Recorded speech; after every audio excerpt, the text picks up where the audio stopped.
Okay, let's go ahead and get started. 2 presentations I want to run through, okay? What we're going to do is 7 o'clock right now. We're going to go to about 8:30, okay? With our Q&A going on as I do my presentation. We'll wrap up at about 8:30, and then I'll sign any other books I need to sign, any other pictures, any other questions, okay? But I'm not going to leave here till everybody who needed to see me saw me, so you ain't got to worry about that. I'm on your time, all right? Put your phones on mute or vibrate, please. Okay, especially you agents. You can just turn yours off. Okay? Slide them up. Excellent. I need everybody to slide their chair up a chair space. Come on up a chair space. So we have some more standing room at the back. All right. Let's do a quick overview of how psychology and psychiatry has been used as weapons against African people. Okay, let's go back to slavery. During slavery, believe it or not, there was 2 diagnoses they used to give to African people, okay, to marginalize and oppress us. One was called drapetomania. Drapetomania was invented by a New Orleans psychiatrist by the name of Dr. Samuel Cartwright. And it was a disease literally called freedom. Who was diagnosed with drapetomania? Any African who tried to run away from his master was considered mentally ill, and drapetomania was the disorder. Did y'all hear that? I want to make sure y'all grasp this, because you got to understand the history to understand ADHD now. In other words, psychiatry has always taken what? Behaviors of Africans deemed threatening to the social order and criminalized them. You ran away from slavery, you was considered psychologically ill. Drapetomania was the illness, and guess what the cure was? To whip the living hell out of the slave. Nat Turner, he was mentally ill. Harriet Tubman, Fred Douglass, mentally ill. I think we need another chair for the princess right here. Do we got one back there? Okay, there's one there. All right. Now here's another one that some of us still have called nigritude. Who invented nigritude? A Philadelphia-based signer of the United States Declaration of Independence. His name was what? Dr. Benjamin Rush. He was the chief of medicine at Pennsylvania Hospital. Okay? He used to diagnose black folks with a disease called nigritude. He said black people have a disease that turns the skin brown and black. And the darker the skin, the more nigritude they had. And the number 1 symptom of nigritude was a feeble-minded brain that was not of mature age and reasoning mind. So the darker you are, the dumber you became. Okay? Now these were real now. You can do research. In fact, there's been books written on these, so you can research this after today. Okay? So way back then, they was taking any threatening behavior and criminalizing it. Okay? Insanity.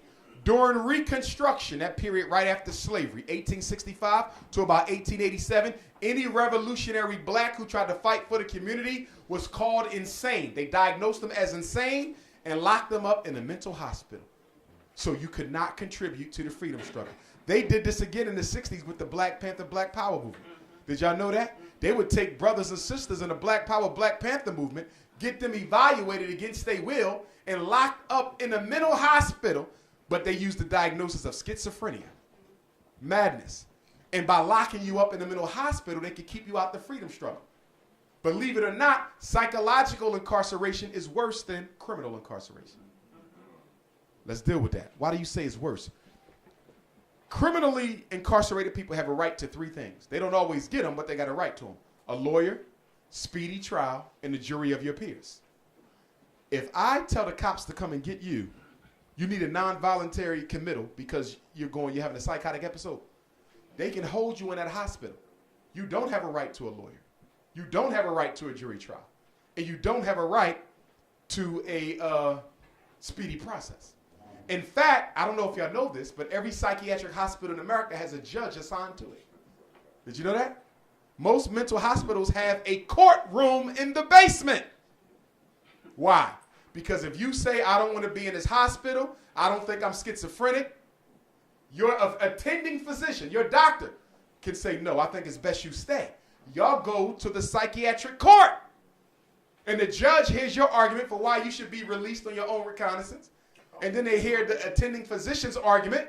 And who they going to side with? You or the doctor? No judge, no jury, no lawyer, no speedy trial. Why is that important? Because some of y'all running around getting them crazy checks. Acting psycho so you can get $800 a month. Y'all know what I'm talking about. Some of y'all got y'all kids acting crazy for money. Because I test them, acting retarded and they not, and all kind of stuff. Talking about they seeing stuff and ain't seeing nothing.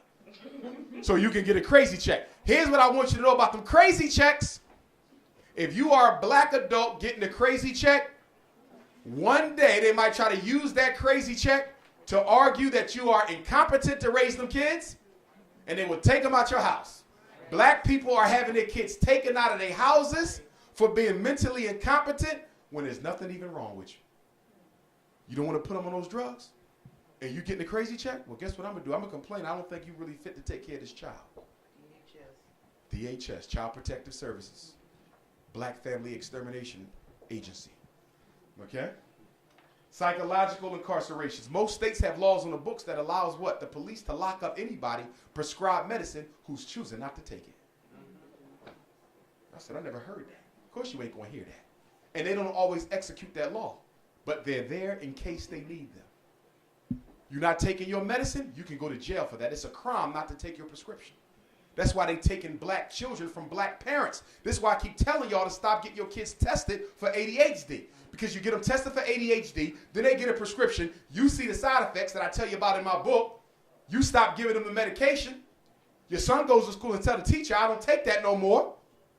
Teacher calls Child Protective Services. We got a parent who's not giving their child the medicine that the doctor prescribed. Now the social worker's at your house banging on the front door. Talking about we're here because we have to investigate. The school said your child is diagnosed with a mental illness, this imaginary disease called ADHD. You stop giving them the meds. You say, well, my son was talking in his sleep, not eating, can't go to sleep, all types of crazy stuff, peeing on himself. I stopped giving him the medication. They said, well, you can't do that because the doctor prescribed it. And if you ever discontinue the medicine again, we coming back. And we ain't just going to take him. We taking all the children. And then guess what they do after they take the black kids from the black parent for failure to medicate? They give your kids to a gay or lesbian couple to raise. It's happening all across America. It's happening all across America. And why? We talked about this at lunch earlier. At Po. Yo, that's the truth. Poshans is the truth. If I don't remember nothing else about Oregon, I'm going to remember Poshans! Now, I see a queen and I see a queen. Y'all need a seat? You sure now?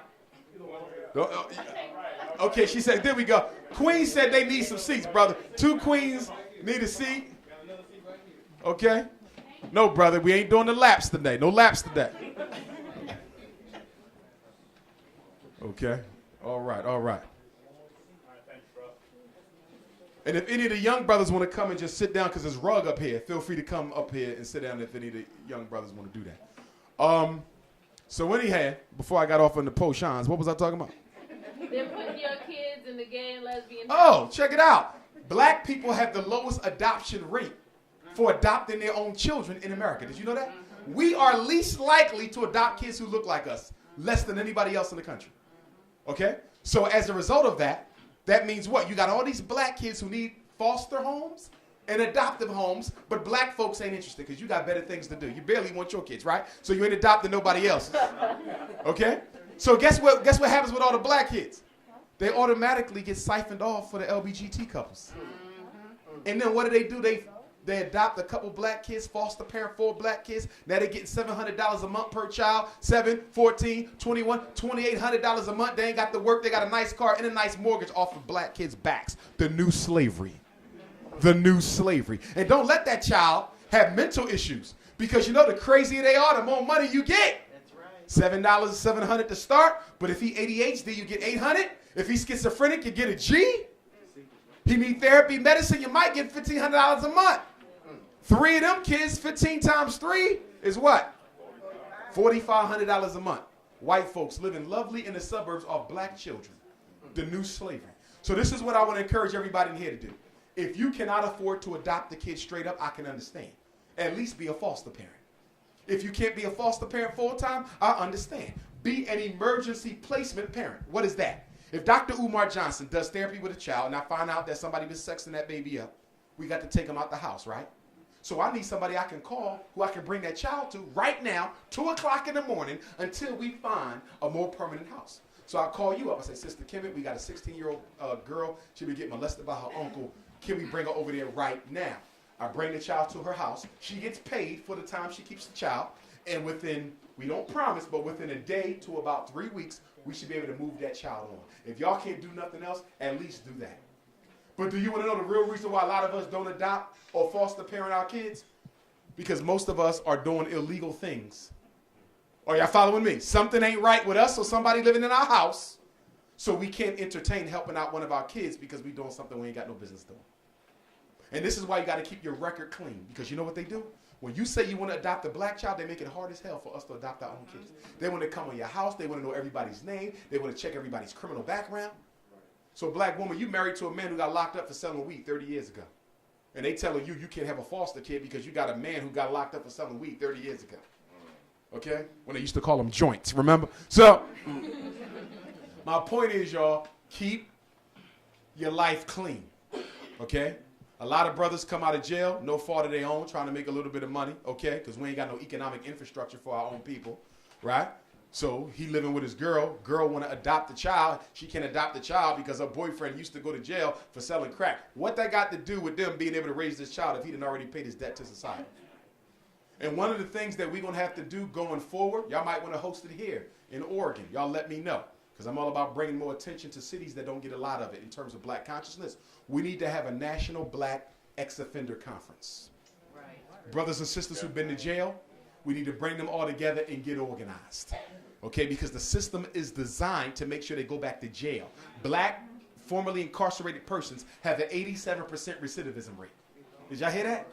87 out of every 100 black folks who come out of jail end up going back. Not because they're born criminals, but because there's no opportunity out here. Once you get convicted with a felon, you can't get financial aid for college. You can't get food stamps. You can't get public housing. You can't get nothing. So how are you supposed to live with no type of benefits from the system whatsoever? You have to go and commit crime. So they create this pattern. And then 95% of all criminal cases are what, y'all? Plea bargain. Do you know what that means? That means I got locked up for something I didn't do, but I can't afford a good legal representation. The lawyer went $10,000. I ain't got $10,000, but they're trying to put 2 pounds of crack on me. But I can't afford it. So the public pretender comes and tells me, you need to cop that plea. You cop that plea, you get 5 years. You don't cop that plea, you might get 20. This is your second strike. But the cop put that on me. That wasn't my stuff. I ain't got nothing to do with that. Either come up with the money, pay for a lawyer, or cop that plea. So you got black folks sitting in jail for much longer time than they should be just because we couldn't afford good attorneys. And then a lot of our criminal defense attorneys are nothing but pimps who do what? All they do is want to get you out when you get locked up so they can keep on feeding their pocket, but they never organize and bring change to the system to stop locking us up in the first place. Are y'all following me? Same problem I go through with the white special ed lawyers. Dr. Johnson, can you look at this file? Dr. Johnson, can you look at this file? So I'm teaching these white folks how to beat the system in defense of our kids, but then I got a problem with the white special ed lawyers because you know what they want to do? They want to keep pimping each individual case. Are y'all following me? That's a $100,000 case. That's a $75,000 case. They go $200,000 case. Misdiagnosis retarded. That's a $500,000 case. But I'm saying, why y'all keep fighting these little fires? Why don't y'all come together and change the regulations so we can stop this from happening? But they don't want to do that because if you change the regulation, you eliminate the hustle. Do y'all see that? So the black lawyers don't want to change the system because I eat from the system.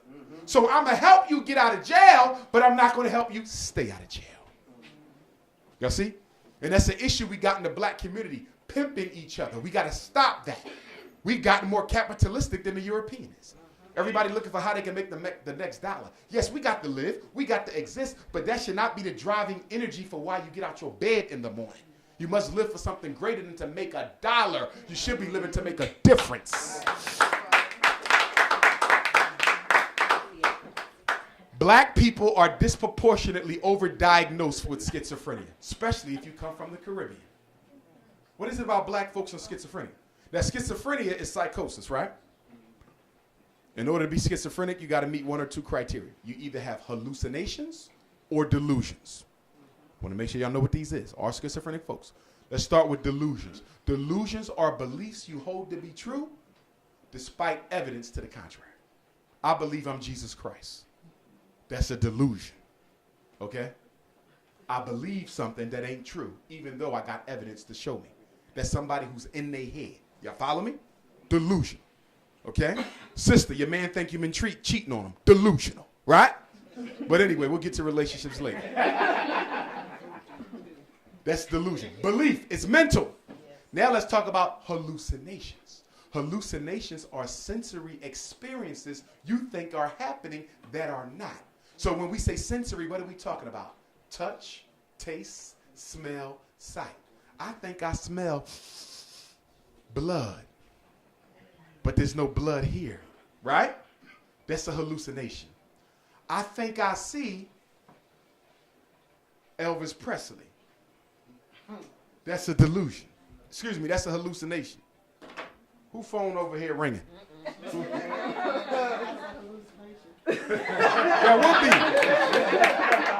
That would be a hallucination. If I think I'm hearing something that ain't there, that's a hallucination. Now, paranoid schizophrenics, which is probably the most serious kind of schizophrenic you can be, they have delusions and hallucinations. So not only do they think they hear voices in their head, right? I hear, that's a sensory, that's a hallucination. They also believe things that I have to do X, Y, and Z. Okay? So that's what schizophrenia is. The reason black people are misdiagnosed as being schizophrenic is because we deal with spirits. Right. Are y'all following me? Yeah. Everybody in here been visited by something that ain't in the flesh. Are y'all following me? Grandmom came and sat on your bed. Uncle smacked the piss out you. Something happened, okay, to you from somebody who was long dead, right? You say, my mom called me and told me to play the number. My mom been gone, but she told me to play the number. And you played it and you hit.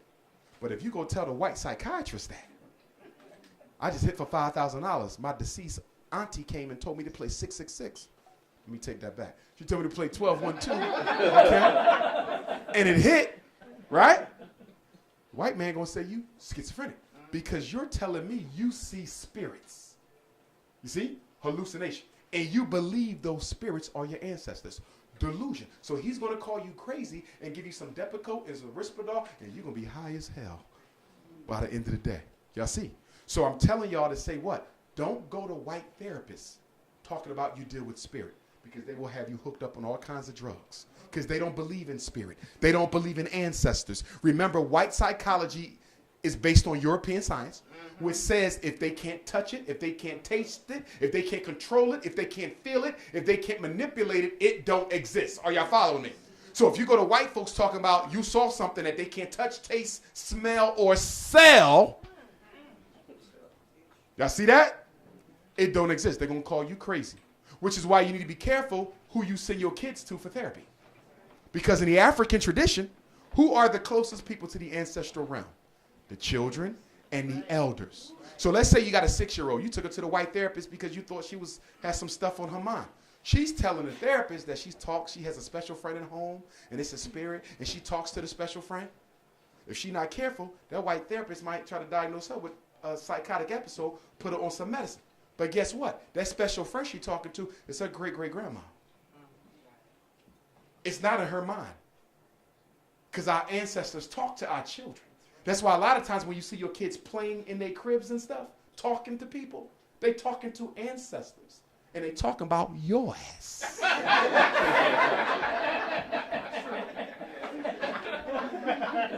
Yeah, great-grandma, she came at 2 o'clock in the morning again. Yeah. Children have that sense about them. Elders begin to get that sense when they get close to that time to go back to that realm. You see? So you want to be very careful about going to white therapists, especially if your child is having sexual identity issues. You don't take them to no white therapist. That's the worst thing you can do. Why? Because white psychology believes that same-sex dating or same-sex relations between children is a natural part of child development. They all taught it. Sigmund Freud taught it. Don't believe me? Go to the public library. Alfred Adler taught it. Erik Erikson, Anna Freud, all of them. For a boy to have sex with another boy is healthy and normal for his manhood training.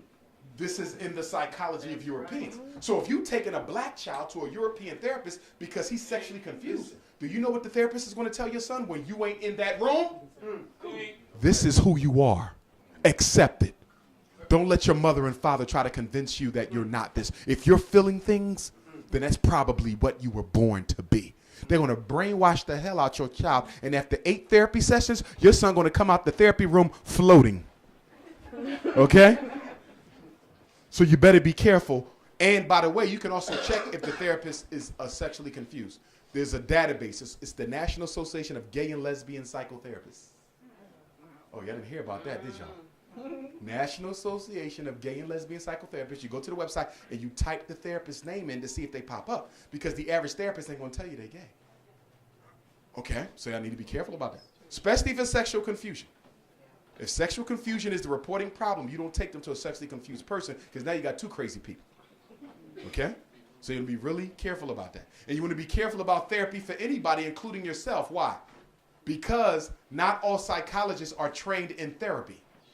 Okay? Y'all think no, some psychologists are only trained to do research. Some are trained to only teach. Some are trained to only test.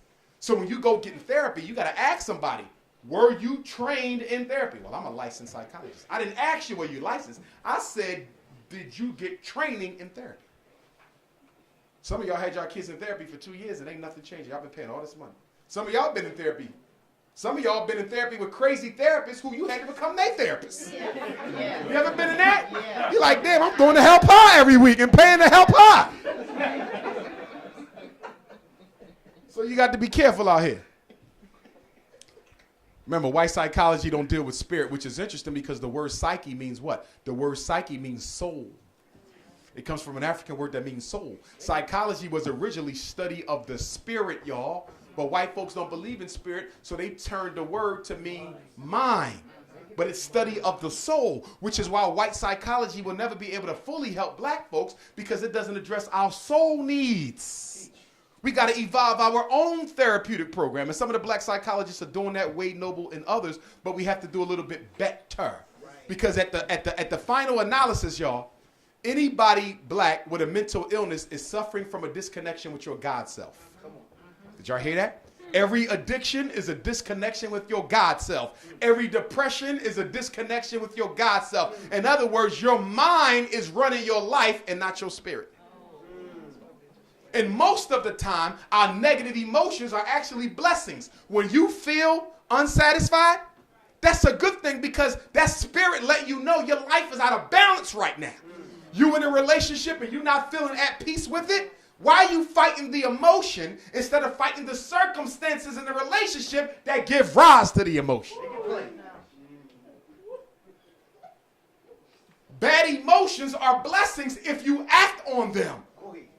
You feeling angry? You need to address something. You feeling sad? You need to address something. You feeling neglected? You need to address something. But what we do, because a lot of us suffer from passive-aggressive behavior. Ladies, I want y'all to listen. Fellas, y'all listen too. But you see this more in the sister. Sister, passive-aggressive is a woman with low self-esteem who's in a relationship and she see things happening with her mate that she don't like. But she ain't got enough self-esteem to tell him because she's afraid he might leave. So what she does is she's passive with the problems. But then she's aggressive on the down low, which means she does little things to make his life a living hell because she ain't got the confidence to just tell him what's wrong. Let me give you an example. Fellas, you in a relationship, you always coming home late for dinner. Your wife wants you home on time, but she ain't going to tell you that because she don't want to make you upset because you might leave. So you know what she does? She sabotages you. You can't find your car keys. One of your sneakers is missing. All your underwear burnt up. And you trying to figure out like, what's going on in my house? Your wife is sabotaging you to get your attention because she don't have enough confidence to just say, baby, we need to talk about some things. Y'all see that? And ladies, men can be passive-aggressive too now. Are y'all following me?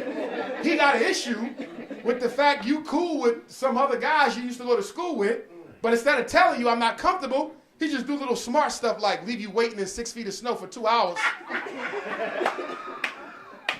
Y'all know what I'm talking about because y'all dating crazy people.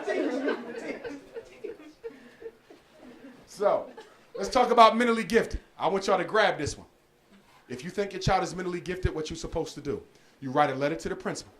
Dr. Johnson, you're the principal of my son's school. I think my son is mentally gifted. He's straight A's and B's on his report card. He's been so for at least 1 full year. He's 95th percentile or higher on his standardized tests. He's coming home complaining that the work is too easy. The teacher is complaining that he's getting finished too soon and she don't know what else to do with him because he's just so bright. I want my son tested for mentally gifted because I think he needs extra instruction, a higher quality of instruction. Nationally recognized gifted IQ is 130. 130. Now, your child doesn't get a 130. Does that mean they don't qualify? No. You cannot use a test score alone to keep a child out of gifted. So if you bring me an IQ of at least 120, black Latino child, they going in. How could I justify putting a black or Latino child in gifted for 120 when a nationally recognized cutoff is 130? Am I practicing racism in reverse? No. All IQ tests in America are biased. All of them. I had a parent call me up the other day. Can you give me the name of a culturally competent IQ test for black kids? I said, you must know something I don't know. Ain't no black people make no IQ tests. No, there was one. There was one brother who got tired of it. He made his own IQ test. He said, I'm getting tired of these white folks saying black kids are stupid. I'm going to make an IQ test for black kids. Excuse me, for white kids. And I'm going to show you that IQ is only measuring cultural competence, not intellectual competence. And he called the test the Black Intelligence Test of Cultural Homogeneity. And he gave it to white kids and proved that, look, they score retarded on our test, just like we score retarded on theirs. Right? Black Intelligence Test of Cultural Homogeneity. And then he took the test to the white folks and said, here, y'all need to give this test to y'all kids. And they said, what kind of test is this? And he said, bitch 100. And the white people said, excuse me? He said, Black Intelligence Test of Cultural Homogeneity. Bitch 100. And the white people called security and escorted him out and he was never seen again. Okay? And that's true. You can do your research on the bitch 100 test. Could you imagine that test? Excuse me, Dr. Johnson, what test are you giving these kids? The bitch 100. But my point is, family, if your child scores at least 120, I want to see the report because if a black or Latino child scores 120, we're still going to get them in. We can account those 10 points for the cultural biasness in the test. In other words, a black or Latino child's 120 is equal to a white child's 130. Are y'all following me? Don't let nobody tell you your child ain't gifted because they fall short. Now, if your child get 119, I'm not putting them in. 119 is high average. You got to get at least 120. Okay? Some kids are not gifted. I was referred for gifted. I didn't make it. My best friend Mark, he made it.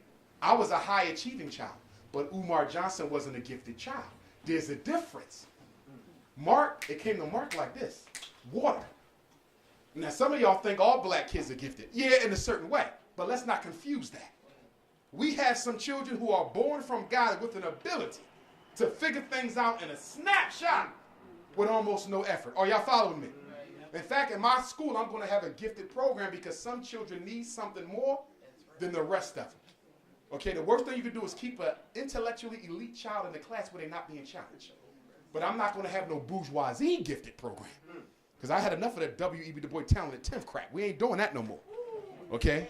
That's how the public schools is run. That's what they do in Portland, right? They find all the smart black kids, put them in a special school, brainwash them, give them scholarships, and then they come back to oppress the masses. They do it in every city. Every school district in America is set up like a slave plantation. We're not going to have that, okay? So mentally gifted. Does anybody know where the intelligence quotient came from? Nazi Germany. Eugenics, that's right, racial science. Who invented the IQ concept? A white Adolf Hitler scientist by the name of William Stern. Do your research on him. He invented the IQ concept, intelligence quotient, in 1913, 1 year before Marcus Garvey started the UNIA. And they used it against the European Jews during the genocide in Germany. Every Jew who was assassinated by Hitler had an IQ test in their folder. They justified the extermination saying that they were intellectually incompetent to live. And then they brought the IQ test to America and did the same thing to black people. Up until the 1964 Civil Rights Bill, 38 United States did not let black people have children or get married if your IQ score was below a certain number. Oh, yes, Adolf Hitler got his program from America. He got that from us or from them. Got to be careful with that us. That's the post-traumatic slavery. Ancestors, forgive me. Now, when we talk about brainwash, I need all y'all to understand that most of the information that we get comes to us by 5 corporations. Every piece of music you listen to, every newspaper you read, every channel you watch, every book you buy is largely controlled by 5 companies. AOL, Time Warner, and Walt Disney are the 2 largest media corporations on the planet. And you know Disney owns ESPN, which means they own most black men's minds. Okay? What's the worst day for black men in America? Sunday. Because from 10 o'clock in the morning to 10 o'clock at night, grown-ass black men sit in front of a TV for 12 hours and don't move, don't even go to the bathroom to watch half-naked men run up and down the field hitting each other for 12 hours. Do you know what you could do for Portland if I could get all the black men in Portland to come together every Sunday for 12 hours? Do you know what we could do? But instead you give it to the NFL. We got any sisters standing? Any sisters in the hall need a seat? Sisters, if you in the hall, you need a seat, come on in. Come on in, sister. We're going to get y'all a seat. Don't be passive-aggressive. Come on in. That's that passive-aggressive stuff. Won't none of them get up and give me no seat. They don't even see you needing one. We got a sister and a young man right here. We got a queen mother. Come on in. We got another one. So we got three queens. I don't want no ladies giving up their seat for a lady. It ain't that kind of party. Okay? We need the fellas. So there go one. Here go another one here. Come on in.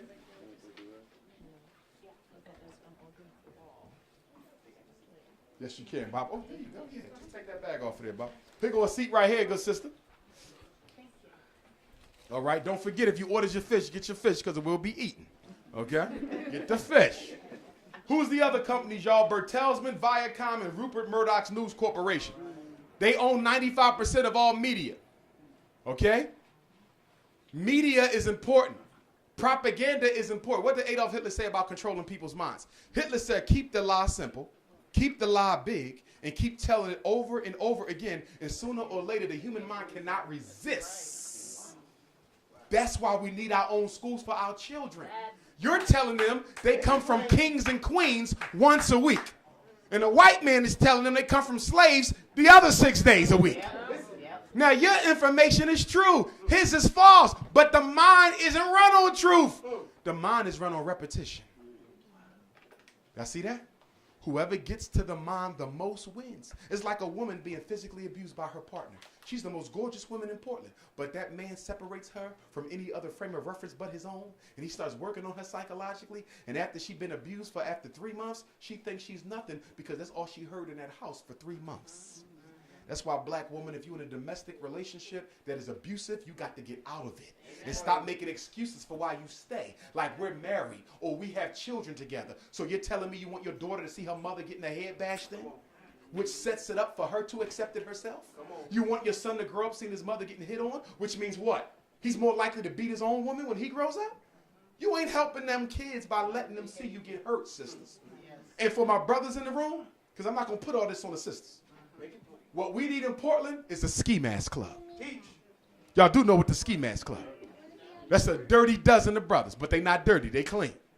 And they dress in all black, and they only come out real late at night. And they go clean up any brothers in Portland who got issues, who can't keep their hands to themselves. Oh, y'all following me? Oh yeah, that's right. Once the word get around Portland that you put your hand on one of our sisters, you might slip into a manhole. Stuff will start changing. That's right. We got to have a ski mask club. I told them that in New York the other day. We need a ski mask club. Once brothers know that there's a group of brothers who are unnamed, nobody even know they exist. They are clandestine, who go around at night taking out the garbage. Things will start changing. Only problem about being clandestine is what? Black people talk too much. Y'all see that? I'm on the ski mask club. She my queen. So we pillow talking at night, and I let her know, you know, I'm in the ski mask club, you know, it's kind of thing. Don't tell nobody though, baby. This is just pillow talk. And fellas, you know the worst thing you can tell your woman is not to tell. So she done told her best friend, who done told her best friend. And everybody sworn to secrecy to nobody. And now they know Dr. Umar on the Ski Mask Club. And once the brothers on the corner know that, now they're going to ski mask me. One of the things we got to be able to do if we're going to build is we got to keep community information confidential. We have no respect for our own privacy as a people.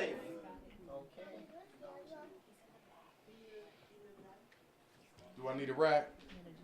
Where's my napkin at? Hallelujah. Somebody told me I should have been a mega church preacher. They said, see, your problem is you keep trying to build these schools the Marcus Garvey way and the Elijah Muhammad way. What you need to do is build them schools the T.D. Jakes way, okay? They said you would have all the schools you want overnight. Open up that Bible and preach. And the money will start flowing like water. Say, the Lord sent me to build a sanctuary of learning for our babies. Damn pimps.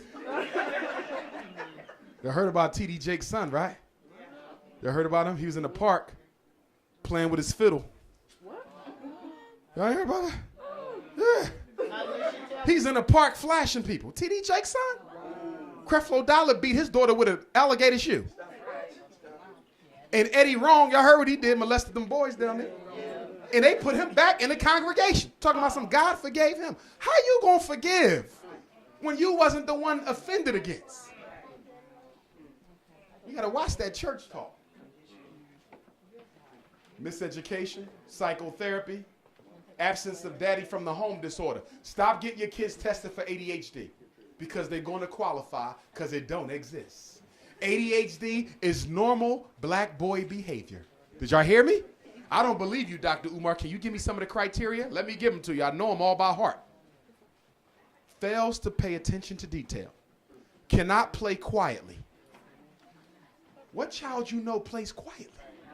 Loses things necessary to complete tasks. Acts as if he's driven by a motor. Blurts out answers. Cannot do his work without bothering other kids. Are you serious? You got your son on drugs for that? Can I ask you a question? Do you know any person on earth who don't meet criteria for ADHD sometimes? It's a joke. And then you got conduct disorder. That's a kid who needs his ass whipped. Conduct disorder is a kid who physically offends against other children. They beat people up, they bully, they break stuff, break windows. He don't need no drugs. He need a daddy to whip. Now, don't get me wrong. I don't believe that physical punishment should be your first recourse when a child commits an infraction. That's child abuse. If you're cursing or smacking your child every time they mess up, you're abusing them. You're not improving behavior, you're worsening self-esteem. Okay? But am I against corporal punishment? No, I'm not. I totally disagree with these bourgeois psychologists running around here talking about something, you should never put your hands on a child.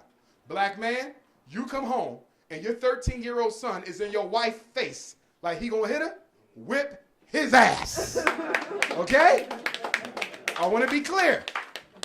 But I think that a child should only be physically spanked if what they did was so serious that it represented a significant violation of rules. Let me give you an example. You find out your son was driving in a stolen car. That's grand theft auto. That'll get you adjudicated as an adult. I'm going to handle you when you get home. Ladies, your daughter was having unprotected sex. Okay? You might got to handle her because she could have got pregnant. She could have got herpes. That could have changed her life. You come home and your 8-year-old child is in the kitchen playing with matches. Could have burned the whole house down. You handle that. But if a child is late, missed their homework or something like that, you give them a consequence. But you don't physically spank them. You only physically spank when what they did was so serious that it required it. And fellas, I don't think we should ever hit our daughters. If they got to be spanked, let the mothers do it. Because there's too much domestic violence in our neighborhood for our daughters to be learning to accept abuse by men from their dad. So I don't think we should ever hit our little girls. I didn't say spoil them. I said don't hit them. Because fathers, some of us are spoiling our daughters so bad that they'll be no good to no man when they grow up. Okay? Just like you ladies, some of y'all spoiling your sons so much that they'll be no good to no woman when they grow up.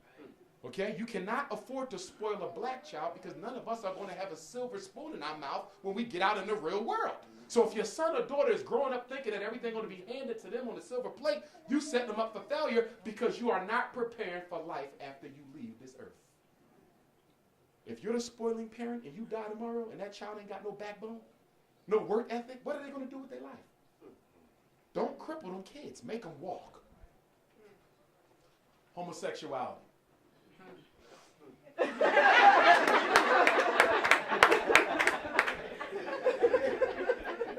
Damn Portland media.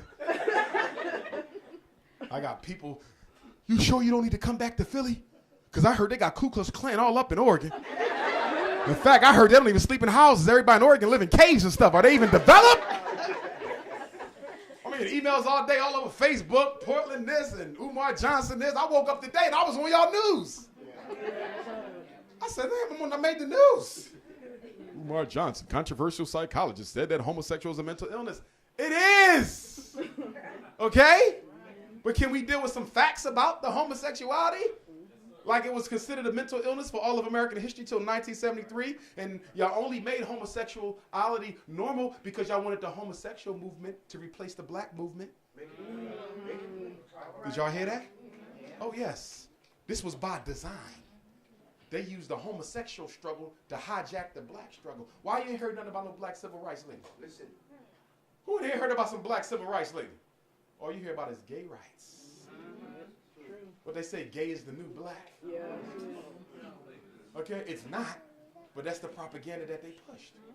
You see, I'm not against gay people. I'm against homosexual relations because I know that that's going to decimate my community. Okay? Y'all pushing this as birth control. I know what y'all doing. Obama over there in Africa telling the president of Uganda, right now, this is going on right now. If you don't change those laws making homosexuality illegal, we're going to cut off your federal aid. This is what Obama doing. How you going to go to the oldest civilization on earth and tell them how to live their families? Listen, this is what they doing. And now everybody in the black community is scared to say they're against it. I didn't say that they shouldn't have a right to work or have a job or get decent health care. I'm not a bigot. They still humans and they still are accorded a certain degree of respect, but I don't believe getting married is a right. I believe that is a privilege that can only come from a man and a woman. That's what I believe. No more than a Muslim doesn't believe Jesus was the Son of God. But he can respect the Christian's right to believe it. The Christian doesn't believe Muhammad was the last messenger of God. But he can respect the Muslim's right to believe. So you don't call Christians Muslim phobic. You don't call Muslims Christian phobic. So why when somebody disagree with homosexuality, we homophobic? Get out of here with that filth. And what made me so upset about it, y'all, I came here to deal with our children. That wasn't even my issue. So you mean to tell me that y'all going to make this gay thing more important than the war against black boys? They building prisons every day for our boys? And you want me to take attention off of that and deal with some gay stuff? Are you serious? Come on. By the way, black family, I don't know if y'all heard, but we getting a new GED this year. There's a new GED test. It's made by the same company, so no matter where you live, it's the same test. Okay? The new GED test is harder than the old GED test. Come on in, queen. We got another queen who need a seat. Fellas, who want to give up a seat? All right, now before I make the FOI start dumping people on the floor. We got two right here. Sister, brother, can you get sister a seat? All right. And somebody else over here. She have a daughter with her. Let them sit close.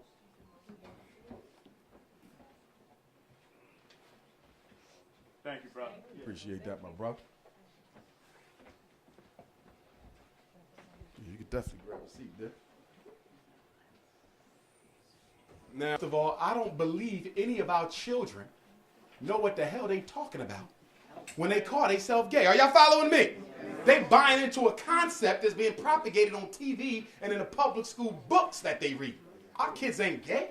Yeah, I'll take them because they're not gay. Bring all them boys floating. They won't be floating by the time they're done with us. Okay? Because we're going to teach them how beautiful it is to be a black man. You see what I'm saying? They're going to love it. And the girls are going to love being a black woman again. You got to recondition that psyche. I'm not afraid of our kids. Had one boy talking about something. Dr. Umar, I knew I was gay since I was 5 years old. I remember one day I was outside and the man across the street was mowing the lawn and I saw the sweat running down his back and da-da-da-da. I said, at 5, really? Really? Do you know that children don't even have a sexual attraction to the opposite sex at 5? That's right. But you knew you was gay at 5. No, you's a fool. You don't know what the hell you're talking about. But see, this is the propagation that they do, y'all. And now they in the public high schools. Every high school got a gay organization. Y'all do know this.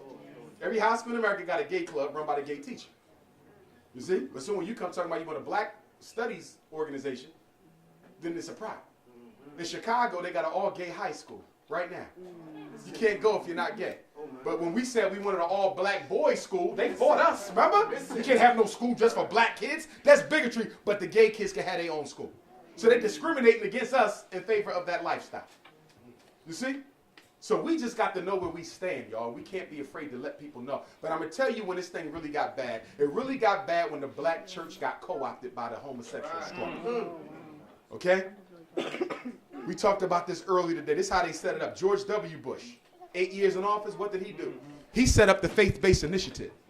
So they started doing what? They started giving black churches federal money. And then Obama came in and turned homosexuality into a civil right. So now if you're getting federal money, you got to accept homosexuality or we're going to cut the funding. So everybody got bought out as a result of that. Because what they did was they let Bush hook them to the money, and then Obama came in and changed the conditions of the money. That's why we got to be independent with everything we do. Right. True. I know y'all say, Umar, it's going to be hard to open up private schools. I know that. But it's the only way to do it. You want me to come to Portland and open up a charter school? For what? So they can shut me down in 5 years claiming low test scores? You notice what they do? They give the black people charter schools so you can shut down the public school, because soon when you open up your charter school, you're going to depopulate the public school. They're going to shut down the public school, sell it off to the white folks. They're going to turn it into mini mansions, student apartments, or a strip mall, raise the property value up. It's already happening. Make it plain. This is what they do. The charter school is the new face of gentrification. Right. That's right. Think about it now. I'm a white person. I want to take back inner city Portland. Too many black people in inner city Portland, so I can't just go in there and start kicking them out because that's going to look like obvious racism. So I got to do something more clever. I'm going to tell the black people I'm opening up a charter school for their kids. So when they see all my white friends being hired and moving into the neighborhood, buying up all the vacant houses, they won't be offended because these are the teachers of their children. I got to wake up. These charter schools are only being brought in your city to change the complexion of the city. They're not being built for black kids. It just looks like that. They're being built for white kids. It's the illusion of inclusion. Mass incarceration. As I said, we need to have an ex-offender conference. We are definitely going to do that. We got to have that because I think our ex-offender population are being overlooked. And then we got subpopulations. We got our sisters. Too many single mothers are going to jail. This is a mother with 6 kids. How the hell can she be put in jail? She got 6 kids, including a newborn who's still on the breast. And you want to lock her up. And then we got a population of elderly black folk who've been in jail more than 20 years, most of them above the age of 70. How are you going to have a 70-year-old man with 3 fatal medical issues in jail? Listen. What's wrong with this? And then we got an issue with the fathers in jail because a lot of you mothers, when the father go to jail, you don't want to take the kids to go see their father. Talking about if he wanted to be in his kid's life, he should have never got locked up. No, if you didn't want him to be in your kid's life, you should have never laid down with him and made that baby. Right. Take that boy to go see his daddy. And why is Dr. Umar saying that? Because the son of an incarcerated father is 9 times more likely to go to jail than his daddy if you don't make sure he got a relationship. Right. You want to keep your son out of jail? Then you got to take him to jail. Nobody can do it better than his father in terms of teaching him that this ain't the place you want to be, son, because he's listening to Lil Wayne. And Lil Wayne telling him jail is cool. But when Lil Wayne got locked up in New York, they had to put his ass in protective custody because they're going to whip his ass. Yes! All these thugs they talking about, most of them, when they go to jail, they got to be protected. Because you was out there faking the funk, and now you in here with the real boys. So you need his father to sit him down and say, son, you don't want to end up in here. So mothers, take the sons to go see their daddy. And you don't let your new boyfriend tell you. Come on. Oh, yes. Because, you know, we got these ghetto rules. Come on. When you got a new man, the new man got a right to tell you that you can't take your son to go see his father. Are you crazy? You going to let another man who just walked into your life tell you? You can't take him to the jail? If you don't want to take him, get somebody else to take him, but he got to see his father. I was part of a program in Pennsylvania where we would take the kids ourselves. We would take the kids to go see their fathers, boys and girls, and then I would work with the fathers because sometimes fathers, that's another thing too. If you locked up, you cannot afford to be a disciplinarian to a child you hardly know. And mothers, stop turning the incarcerated father into the disciplinarian. He got to build a relationship. How he going to, well, yeah, you need to get on him because he don't be going to school.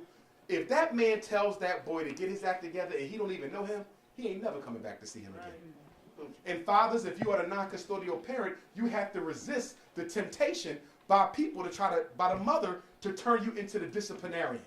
If your child's mother is of the type who only calls on you when they're getting out of line, you got to nip that in the bud because she's destroying your relationship with your children. Before you can chastise, you got to have trust.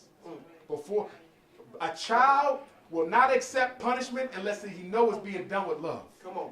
Come on. And all of you parents got to take time to spend time with each of your children individually. That's right. Every child gets a monthly date with each parent. You got 5 kids, well, you got 5 dates. You got 10 kids, well, you got 10 dates. You got 1 kid, you got 1 date. Now, some of y'all say, well, I'm working. How am I going to find time? It ain't got to be a lot of time. Give them 2 hours a month. That's it. Your oldest child, y'all get together the first Thursday of every month from 5 to 7. Your second child, y'all get together the second Wednesday of every month. You know, on Sunday, right after church, 2 to 5. Y'all see that? Every child gets 2 hours. If you can't do 2 hours, do 1 hour. But give them an appointment with mama and give them an appointment with daddy so they know they still matter to you. Especially when you're in a relationship with the non-biological parent. Mothers, if you're with a man and that's not their child, you got to make sure them kids know that they still come first. Men, you're in a relationship and that woman is not their mom, you make sure you have an appointment with every child because if you neglect your children for your lover, your children might grow up to hate you. I got a whole slew of kids coming to me now. Guess what the reporting problem is? Hate my mother because she married a man who did not want her kids and she knew it and married him anyway. So as far as I'm concerned, she can have them now because I'm never going back to see that lady. Same thing with the fathers. My father married a woman who didn't even care about the children. So guess what? I don't want to be bothered no more. Parents, I'm telling you now, if you put another adult in front of your children, you will live to regret it. That's right. The children come first. And then this whole pedophilia, child molestation thing we got. Okay? It ain't just T.D. Jakes and them doing this freaky deaky stuff. Okay? Everybody family got that little pervert in there who never gets exposed because he's Uncle Johnny and he had a hard childhood. Come on. So Uncle Johnny can molest all the grandkids because he had a hard childhood? Listen.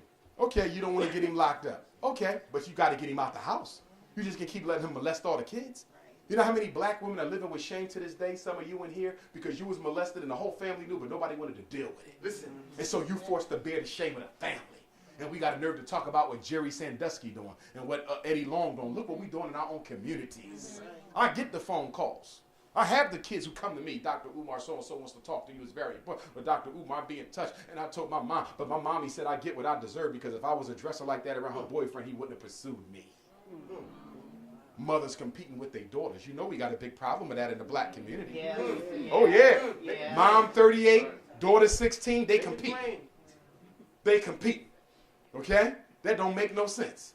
You competing with your daughter for the same man and all kind of crazy stuff. Your daughter grows up and makes something out of her life, and you happy for your daughter because she did better than you. That's the way it's supposed to go. But then you also jealous because you wish you had it. So now you sabotaging her. Same thing goes on with fathers. Fathers, you got to make sure you're not jealous of your son if he lives a better life than you do. Now you got fathers sabotaging their sons because he's doing better than you. Post-traumatic slavery disorder takes all kinds of forms, y'all. It takes all kinds of forms. Eugenics, racial science. Where does the word eugenics come from? It comes from Europe. White racist psychologist by the name of Francis Galton, who was the cousin of Charles Darwin. He coined the word eugenics. It means good stock. Racial science, the selective extermination of black people because we have been deemed to be genetically inferior. Now let me ask you a question. If black people are genetically inferior to white people, how is it that we have the dominant DNA then? If I am inferior to you, why is it whatever I lay with becomes another one of me? Do y'all see the contradiction in this foolish racial science thing? But ADHD is based off that. Homosexuality, the genetic model of homosexuality comes from that. If you're going to tell me that people are born liking somebody of the same orientation, same gender, then you also have to believe the racist notion that criminals are born to commit crime. That baby daddies are born to have kids out of wedlock.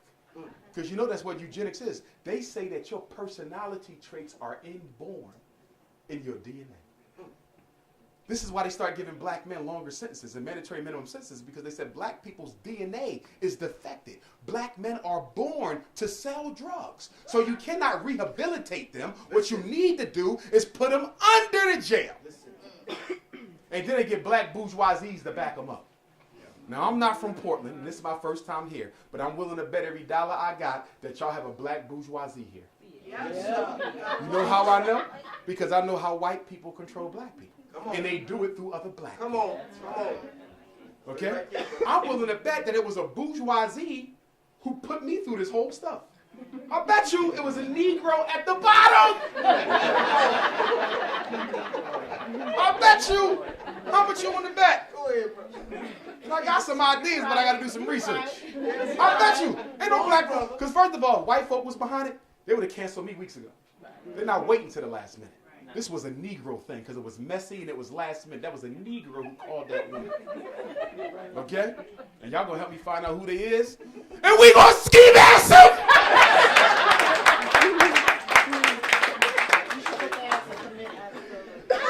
Put that as a committee.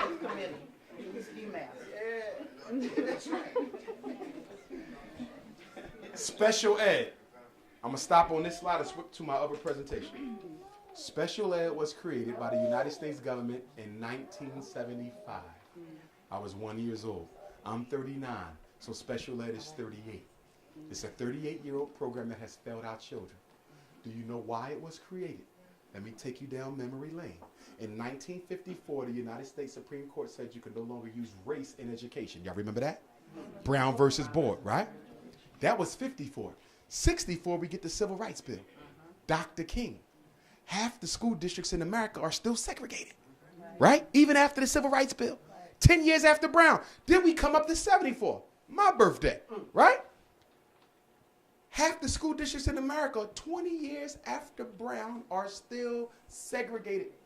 And then they started doing what in the 70s? The school busing. Remember the busing? They would put black kids on a bus and send them out to the white neighborhood. Rarely did they ever put white kids on a bus and send them into the ghetto. Right? So check. Let me tell you what they did. When they sent the black kids out to the suburbs, y'all, when the black kids went into the white school, most of them were still kept in their own class. Are y'all with me? They still segregated the black children, even though they was in the white school. It looked like it was integrated, but when you go into the school, you see all the black kids in the same class. This is the early 70s. Boston, Massachusetts had one of the worst when white folks got in the streets and started bombing school buses for bringing black kids into the ghetto. Probably did the same thing around here too. So check. Federal government said we got to do something about this. The white schools don't want to take these black kids 20 years after Brown. So somebody said we got to give them a way that they can do it without getting in trouble. So they came up with special ed. They said, look, we're going to let you resegregate the black kids from the white kids. But you can't say it's because they black. Say it's because they learning disabled. Say it's because they emotionally disturbed. Say it's because they ADHD, but you can't say it's because they black. And the white school district said that don't mean nothing because we don't want the black kids here at all. So we ain't got to say nothing. We don't want them. So the federal government came back to the white school district and said, okay, say they got a learning disability and you can separate them and then we're going to pay you extra money for every child you separate. And that's why special ed was created, so they can separate our kids back out and then pay them for misdiagnosing them. Special ed is one of the greatest rackets of all time. Are you aware that most of the labels we use for your kids cannot be proven to exist? Are you aware of that? I cannot prove a learning disability. All I can do is test your child and take an educated guess on whether I think there might be one based on the information. You cannot prove a learning disability. You cannot prove ADHD. You cannot prove mild mental retardation. You cannot prove emotional disturbance. These are ideas that come out of white racial science that you buy into.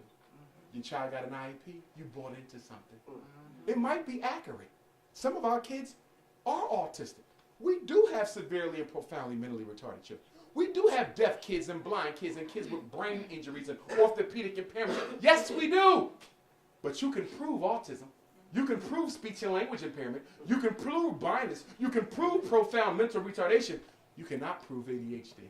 You cannot prove a learning disability. You cannot prove mild mental retardation. If his retardation is so mild, is it possible he ain't got it?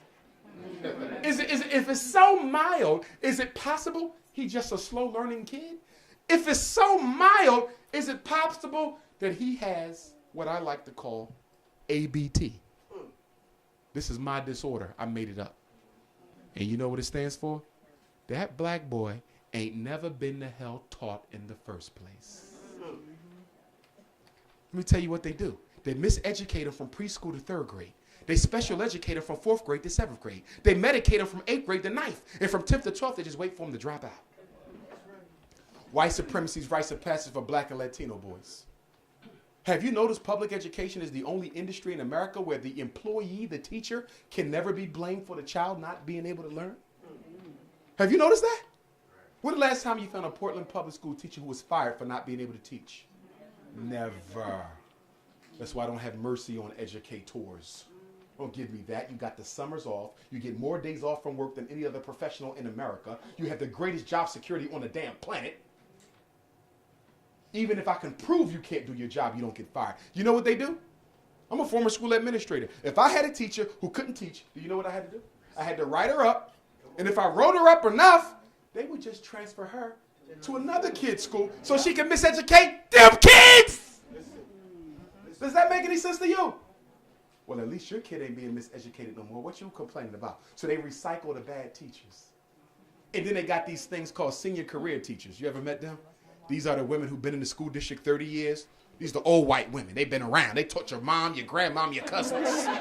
Y'all know what I'm talking about. And don't do nothing. They lazy as hell. And they making over $120,000 a year because they've been on the job more than 20 years. And can't nobody tell them to do nothing because I'm a senior career teacher. But you're not teaching. And then they'll do something like this. Call Dr. Umar Johnson up. We want you to come to Portland. Take over the worst high school in Portland. Y'all say, yeah, Doc, take the job, take the job, take the job. I'm not taking the job. Do you know why? Because when I accept the job as principal, my next requirement is that I choose my own teachers. That's right. Did y'all hear that? I'm choosing my own teachers. But you know what the Portland Teachers Union is going to say? You can't do that. Because in Portland, we have teacher seniority. And they choose the schools they want to go to. You don't choose nobody. So you want me to come to Portland and turn around the worst high school, but you want me to do it with the same teachers that miseducated them in the first place? Right. If you want me to go to war, I'll go to war, but give me my troops. You want me to win a war with your troops. And then when the school don't get turned around, you know what they're going to do next summer? They're going to fire me and put my face on the front of the Portland newspaper. That same ugly lady who wrote that article about me. Right? And they will say, look, we brought the most notorious black school psychologist in America to Portland, and even he couldn't change it. So this ain't got nothing to do with race. Them kids can't learn. I will never let them legitimize their miseducation on my back. All right. Never. Never. I get offers to be principal all the time. Why don't you come here? Why don't you come here? Yeah, can I choose my own teachers? I'll be a principal for a few years until I got my own school. I ain't got a problem with that. But I got to choose my own teachers. You're not going to give me a whole bunch of old-ass white women and tell me to win a war. This one up here, right here, you need this on. Excuse me, brother. We need to get the fan on. Oh, we need to get the fan on? Okay. Get the fan on and give him something to wipe his head. Please, somebody. Well, let me come out this jacket. Okay, let's talk about some things y'all need to know. Question number 1. What should I do if the school requests permission to evaluate my child? They want to test your baby because we think he's a little slow. We think he needs some extra help. So what should you say when the school say, I think your child needs some extra help? You say, if my baby needs some extra help, give him the extra help. You get Title I money in Portland. Your school district gets millions of dollars from the federal government to improve the reading and math level of black and Latino children in the inner city. So if you want to give my baby some extra help, you can give him all the help you want. But let me tell you what you will not give him: special education. Because I know there ain't nothing wrong with my son's ability to read. He simply ain't been taught. Oh, yes. What do you mean? What do I mean? When he was in first grade, he had a teacher fresh out of college who couldn't tie her own shoes. Nobody learned. When he was in second grade, he was suspended every other week. He wasn't in there long enough to learn. In third grade, his teacher was pregnant. She went out on maternity leave. My son had 10 substitutes from January to June. And you want me to special educate my boy because of y'all mistakes? No. Y'all have to take the power back. You don't let the school dictate to you. You dictate to them. And the first thing you do when they ask you, can they evaluate your child? This is what I want y'all to do.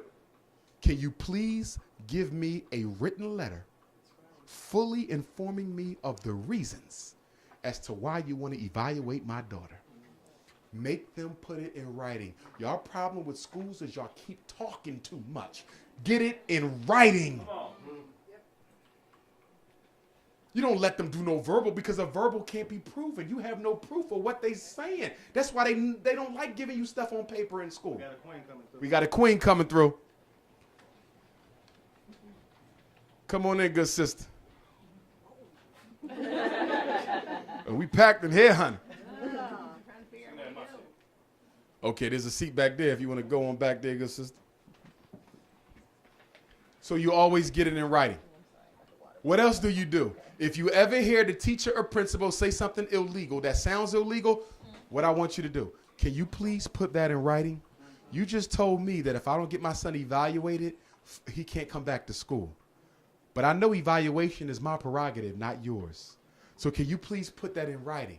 And then you know what you do with that letter? You send that to the superintendent's office, certified mail, and then you carbon copy it to the chair of the local school board, and then you send a copy to the chancellor of education at the state level. Because you know the local school district hate when parents tell the state on them. Did y'all hear me? They hate when you tell the state what they doing. Oh, they hate it. That's why y'all got to stop dealing with classroom teachers all the time. Some of y'all don't go no higher than the teacher. Well, the teacher said. Well, the teacher said. According to educational law, who is the only legal responsible party in the school building? The principal. So all your letters should be addressed to the who? The principal. Now, if you got a good relationship with a good teacher, you deal with them. But if the teacher is not working in your best interest, go to the principal. The teacher has no authority to make no decisions in her building or his building. Okay? So you always ask them to write it down. I'm going to kick your kid out of school. Oh, really? Can you write that down? Because last time I checked, the only authority that can expel a child is the local school board. All you can do is refer for an expulsion, but you can't make one. But you're telling me you can expel on your own. Write it, please, so I can leave. That's all you got to do is make them put it in writing. And if they don't put it in writing, then you know they lying. Charter schools are obligated to the same rules. Some of y'all think charter schools are private schools. They must do the same thing that public schools do. That's your tax money. They are, by definition, alternative public schools. A charter school is an alternative public school. That's right. So they got to do the same stuff the public school has to do. And y'all got to stop letting these charter schools call you up. Come get your son before I kick him out. You can't. All you can do is refer to the charter school board of directors that they consider my son for an expulsion hearing, but the principal cannot kick a kid out of a charter or public. Only the board can do that. Gifted, you write a letter if you think the child is gifted.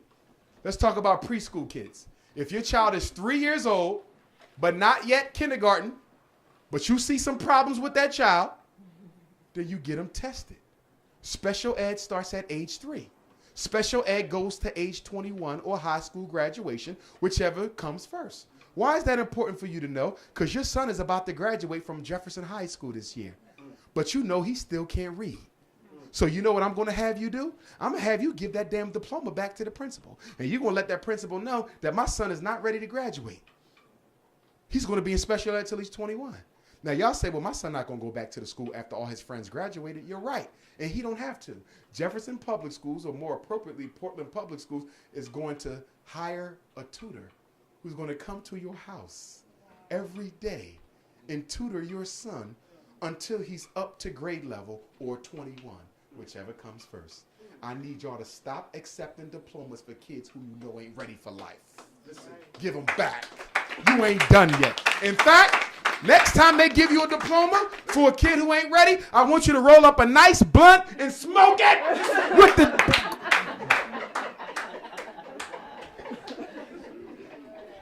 Now, if the child is 3 years old and you notice that your son ain't talking yet, your daughter's studying real bad, okay? She 5 years old and making with no words, okay? That sounds like a little bit of autism. Could be an intellectual deficiency there. Could be some hearing loss. Get the child the help. I'm not a fan of special ed, but I support it in preschool because if a preschooler gets the help they need early, they might not need regular special ed when they get to public school. Are y'all following me? So if your son is going around the neighborhood killing everybody's cat, get his ass some help. He crazy. Some black kids is crazy. One time I had to test a kid. He came in my office like this. Hello, doctor. I had to open the damn door. I said, I'm not testing him by myself. I said, hold your hands up. You want to answer the question? Put your hands up. Yeah, we got some crazy kids. Boy, sometimes them kids be freaking me out like this dude is a serial killer.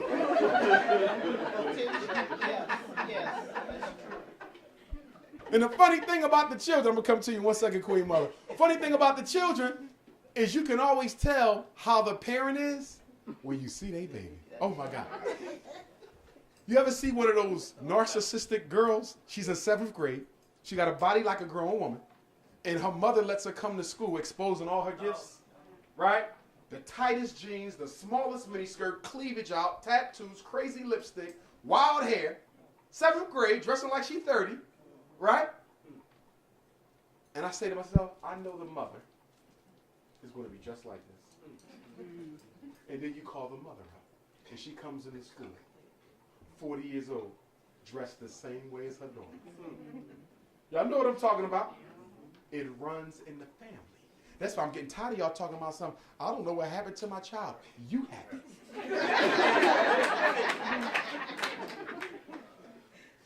Queen Mother.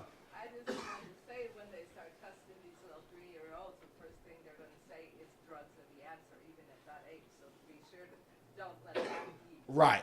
Good point. And let me clarify.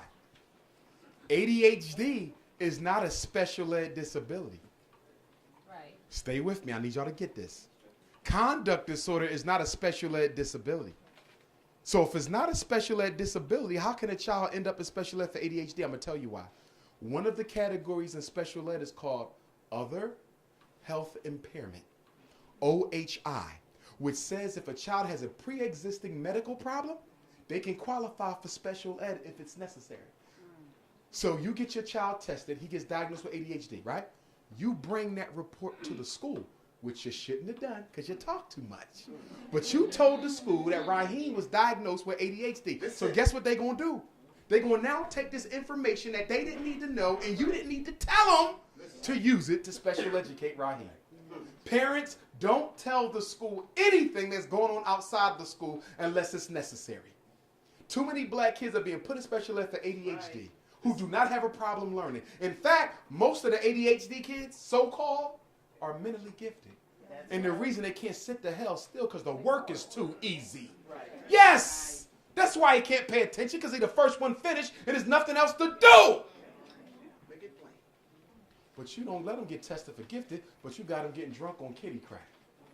And he walked to school high as hell. Some of them kids look like they 80 years old. They've been on drugs so long. Eyebrows all the way down here. What you say, Dr. Umar? And most of the kids are just addicted to table sugar, caffeine, and high fructose corn syrup. Because you do know sugar is a drug, which is only one molecule away from crack. Let me say that again.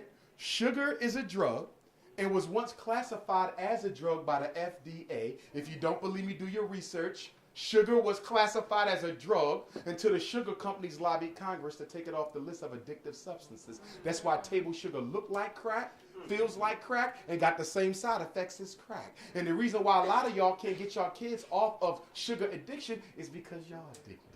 You can't go without that ginger ale.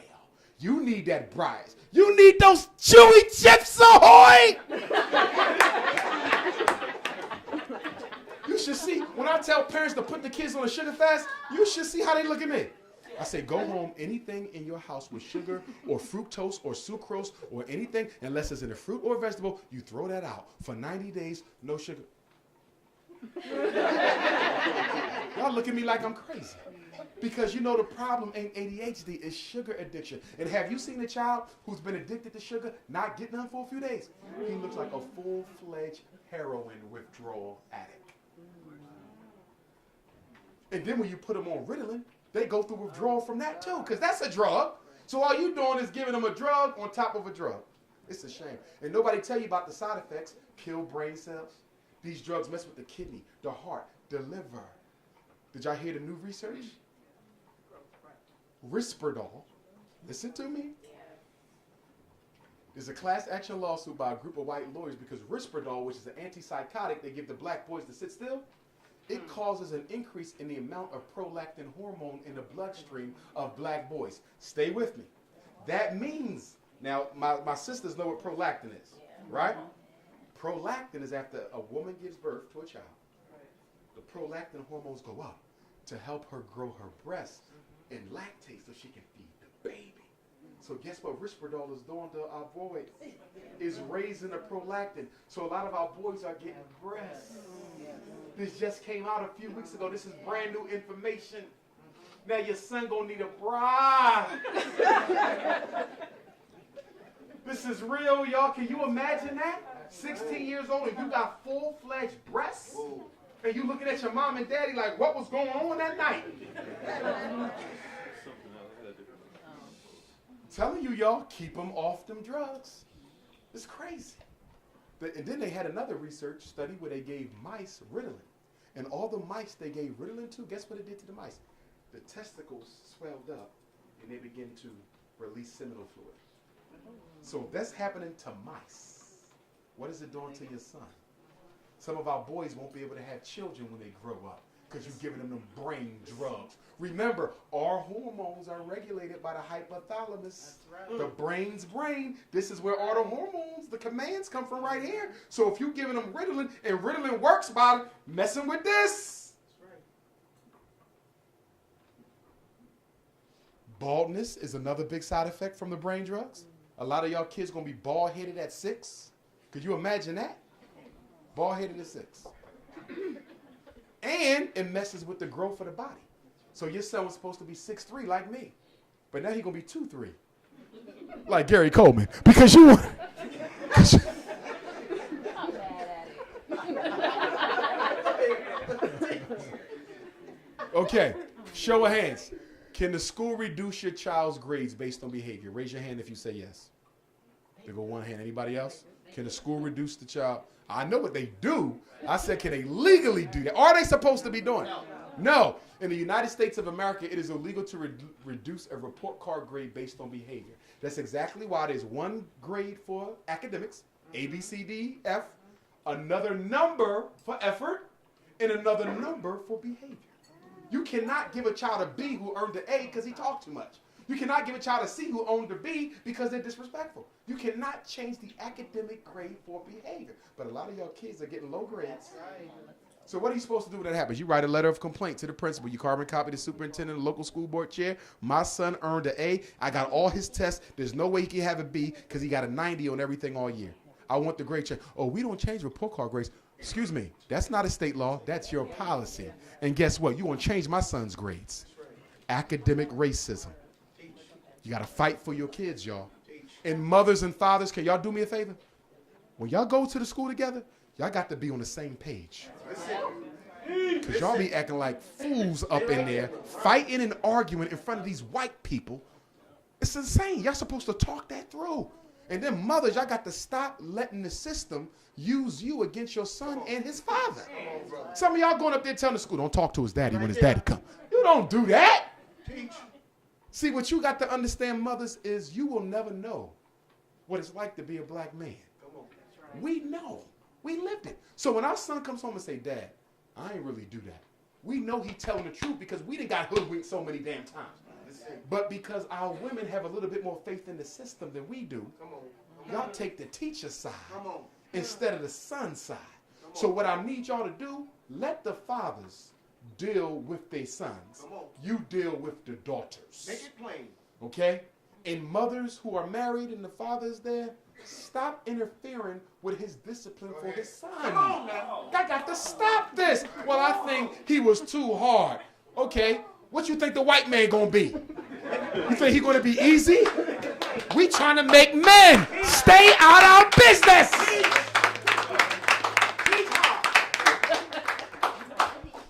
I got this ownership thing. That's my boy. I carried him.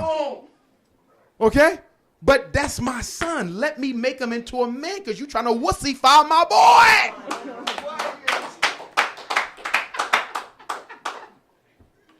And the other thing, parents, y'all don't have to agree on discipline. Come on. Y'all only have to agree that y'all going to respect each other's consequences. We have a child together, hypothetically, okay? I think the consequence she gave my daughter was too soft. I think she should have had a worse consequence. But I'm not going to say nothing because that's her consequence.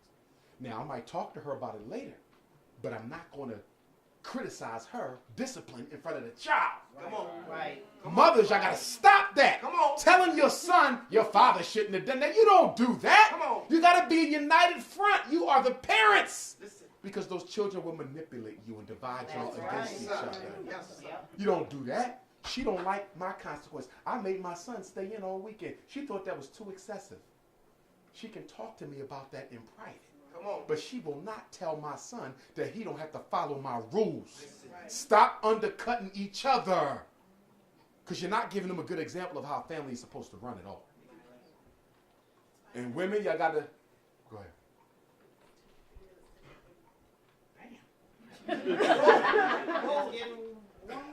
Let me do this. Man, time be going fast. Let me do this. Thank you, Queen. Let me do 10 minutes on relationships, and then I'm going to do Q&A. And that'll be it for the night, and I can sign the rest of the books. Male-female relationships. In fact, let me go to my PowerPoint. Everybody woke up like, damn.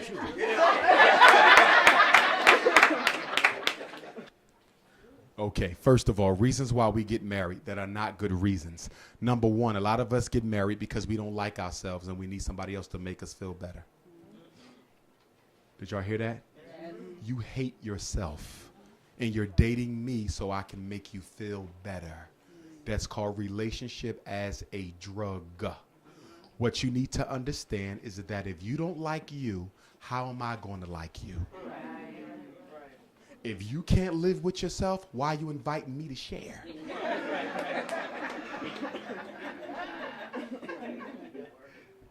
See, we're going to cut through this tonight, okay? In other words, black man and black woman, your problem ain't your partner. It's you. Come on. But it's easy to blame somebody else because the ego don't like to take responsibility for itself. See, when we were born, all of us needed three things. More than three, but three basics. We needed intimacy, deep love with our parents. We needed the ability to trust our parents. And we needed the ability to reciprocate with each other. If your mother and father was able to have a deep love with you, you'll be able to love people later. But if you didn't have a deep love affair with either parent, you can possibly be at risk for dysfunctional relationships for the rest of your life until you come to the consciousness of how your childhood is limiting your adulthood. Make it plain. It's like when a woman doesn't grow up with her father. She's not doomed to unhealthy relationships, but she has to understand that she's at greater risk of becoming a hopeless romantic. And what is a hopeless romantic? That's a woman who falls in love with every man she meets because she's looking for a father. Somebody out there going through it. Get that brother ginger ale. He said, oh, Lord, he hitting all on my marriage. Okay? So that's the love. If a man couldn't trust his mother, she never kept her word to me. My mom was more engaged in her career than me. She was more worried about her hair and her pocketbooks than me. She was more into her boyfriend than me. She was more into my sister than me. I learned to dislike my mother, and I don't trust my mom. So guess what? If I don't check that, when I start dating, I won't trust none of the women I date. And that's why, sisters, you got to study the men's relationship with their mother to see if it is healthy and positive. Because if he don't like her, sooner or later, you objectify into her. Same thing with men. You got to study that woman's relationship with her dad. If you dating a woman who hates her father, please be careful. Because when your relationship gets rocky, you will transform into her dad before her eyes. There's a science to relationships. You ain't got to roll the dice. You got to study and be patient. But the problem is a lot of us don't like being by ourselves long enough to study the different possible relationships we can have. We running from relationship to relationship because we don't like being by ourselves. And why don't we like being by ourselves? Because when you by yourself, your subconscious mind automatically raises a mirror and shows you everything about you that you need to fix. You said you was going back to school and you never did. You said you was going to start working out. You never did. You said you was going to work on your relationship with your son. You never did. So we don't want to deal with our responsibilities. So we run out the house and go date. That's why some of us who live alone can't stand to go home. You ever have a friend who lived alone? They always want you to be out with them. After work, let's go get some drinks. After drinks, let's go shopping. After shopping, let's go eat. After eat, let's go to the movie. Take your ass home! Y'all know what I'm talking about? Scared to go home because all your demons is waiting to attack you. And then the last one is reciprocity. That's being able to give freely. You ever date somebody who was stingy? You did everything for them, they did nothing for you? You're like, my goodness, is he seeing what I'm doing for him? Because he grew up in a family environment based on scarcity. If he wasn't at the breakfast table at 8 o'clock, they ate his links. Sausage links, gone! If he wasn't in the bathroom in time, he ain't getting no soap!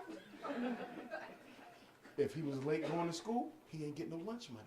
So he learned early that you had to fight for every little thing you get, and people will take advantage of you. And now he's a grown man at 35, still afraid to really treat you the way he needs to treat you, black woman, because he think if he shows you his good side, you're going to take advantage of him. See, one thing you got to understand, a lot of us are psychologically damaged by previous relationships, and y'all have to stop trying to fix broken people and find somebody who's working. But we're going to get to that too, sisters, when we talk about the different types of pathological relationships, because a lot of black women feel that it is they have a Christ. Y'all have this Christ complex where you got to save every man you meet. You got any sisters like that? Raise your hand.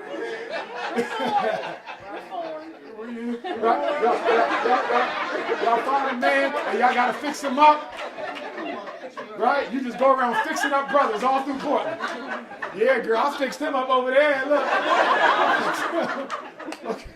You got to stop doing surgery on grown men. Materialism. Dating people because you think they can give you a higher quality of life, which you think is going to make you happy. Ladies, you married him why? Because he had a law degree, he was a lawyer, he had a nice car, he was attractive, he worked out. But what about his values? You don't know nothing about me. You telling me you chose your husband, babe. Fellas, we do the same thing. She had the small hips, the big right. Make it plain. Poked out. Damn! But what you better realize, once you give her 2-3 kids, Come on. it ain't gonna be poked out, it's gonna be poked down! Broke down! So you got to choose your partner both based on what's in here. Because if you choosing your woman based on the physicalities, they gonna give way over time, brother.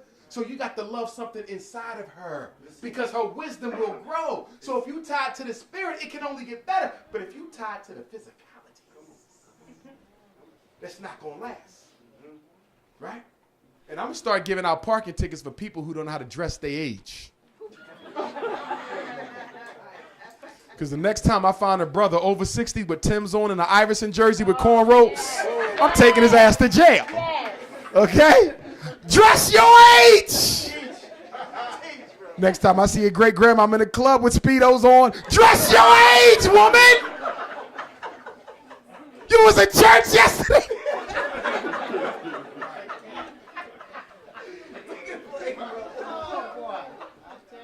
Post-traumatic relationship disorder. Post-traumatic, this is my word, don't steal it, I own this. That's called you just got out of a deep relationship. You love deeply. You might have been hurt deeply. You gave deeply. It's over now. Why are you at the club already looking for a new person when your spirit's still connected to the other person? Listen to me. When you are in love, love is nothing more than two souls becoming one. So when that relationship ends, the souls got to split. That's painful. So you need time to heal your spirit. And if you don't, somebody out there going through it. Get that brother ginger ale. Some ginger beer. Sorrow. Listen. We go right out there. Fellas, we good for this. Because we think we can just move on. No, brother. You still need time to heal too. Because when you start dealing with another woman, you still got that other woman's energy on your body, your aura. It's still linked. So you automatically start judging the new woman based on the thoughts of the old woman. And now you thinking she's doing stuff she's not even doing because you still traumatized. Post-traumatic relationship disorder. Now people say, how much time you need to get over an old love? It depends on how long you loved. If you was married for 30 years, it's going to take you longer to get over that than somebody who was living with somebody for a year. It depends on you. But normally I would say it takes at least a season. 3 months. That's right, fellas. No cookie. Listen. For 3 months. Brothers back there like, shh. This Portland. Ladies, that means you got to lock the oven down. You can't bake no cookies, ladies. Take the extensions out the wall. Take the gas lines down. And give your womb time to heal. Because you got to get that other man's energy out your system before you let another man's energy in your system. I'm not talking physical, I'm talking spiritual. Because when a woman got the energies of different men swimming in her womb, it causes psychological disturbance. And that's why a lot of black women are so unhappy. Because you're trying to manage a polyamorous relationship with all different men. Y'all not made like that. I know some of y'all think y'all are. Teach. But a woman is designed to love one man and love him completely. Make it plain, brother. Make it plain. So we need time to heal after a relationship. So when you leave here tonight, don't be going baking no cookies. Because some of y'all ain't going to listen to that said. You'll say, what does he talk about? I came and listened to him for 4 hours. I want a cookie. And then it's the values, y'all. What do I mean by the values? Study the people's values. What are the major values? Money. I like to spend. She like to save. That ain't going to work. Right. Children. I think the weekend should be spent at home with our babies. She think the weekend should be spent with her friends. Ain't going to work. I believe in God. I think our family need to have a solid relationship with the Most High. She don't believe in God. Ain't going to work. Extended family. I have a large, tight-knit family. Cousins, uncles, aunties, they come to the house all the time whenever they want because that's how we are. We operate on an African extended family network because in African culture, there's no such thing as a nuclear family. That's white people stuff. Mom, dad, son, daughter. What black family you know work like that? What Latino family you know work like that? Hell, they walk right in your house, cousin and everything, because that's how we roll. But guess what? You marry somebody who was a foster child. Not only did they not have an extended family, they never even had an immediate family. And so now they're starting to feel jealous of you because you got all these people. And they ain't got nobody. And now they telling you to cut off your family so they can feel a little bit more secure in your relationship. Y'all see that? You got to study these things. I'm not saying nothing against folks who was in foster placement. I'm saying that you have to recognize the potential risks that your partner bring to the table. But it's hard for us to evaluate potential risks because most of the time when we dating, we are given a false projection of who we really are. True. Fellas, y'all know what I'm talking about. Come on. Before you got the cookie, you opened the door every time y'all went out. Come on. You rubbed her feet every night. Corns and nails looking like this, but you still like you had to put a glove on, but you right? Sister, you cook for him every night. Every night. And then all of a sudden, y'all moved in together and everything switched. All of a sudden, she got pregnant, everything switched. All of a sudden, y'all got engaged, everything switched. All of a sudden, y'all got married, everything switched. What is it about those 4 conditions that change us? Let me take that back. It don't change us, it reveals the real us. Right. In those 4 conditions, the ego comes to a conclusion that I am stuck with this person at least for a good amount of time. So there ain't no need for me to keep on lying. I might as well be who the hell I am. Y'all know what I'm talking about. That's why people say, well, I don't want to get married because when people get married, it changes them. No, it don't. When they get married, they realize that they in it for good. And so they stop putting on their fake self. You wasn't dating the real person ever. That's why I think we should live together before we get married. I understand what the religions are saying. I respect that. But we don't live in 6th century Arabia or 5th century Jerusalem. You in 21st century Portland and black people crazy! So I think you need to live with somebody for 6 months. All right. Okay? 6 months is enough time for you to really see the inside. Because when you wake up with somebody, when you go to sleep with them, you see things you never knew they was about. Ladies, you know whether he take a bath once or twice a week. No, this is real. You know how many emails I'm getting from women talking about some Dr. Umar, my husband only likes to wash like 3 times a week. If he didn't break a sweat, he don't see a need to waste water. Because he's an environmentalist.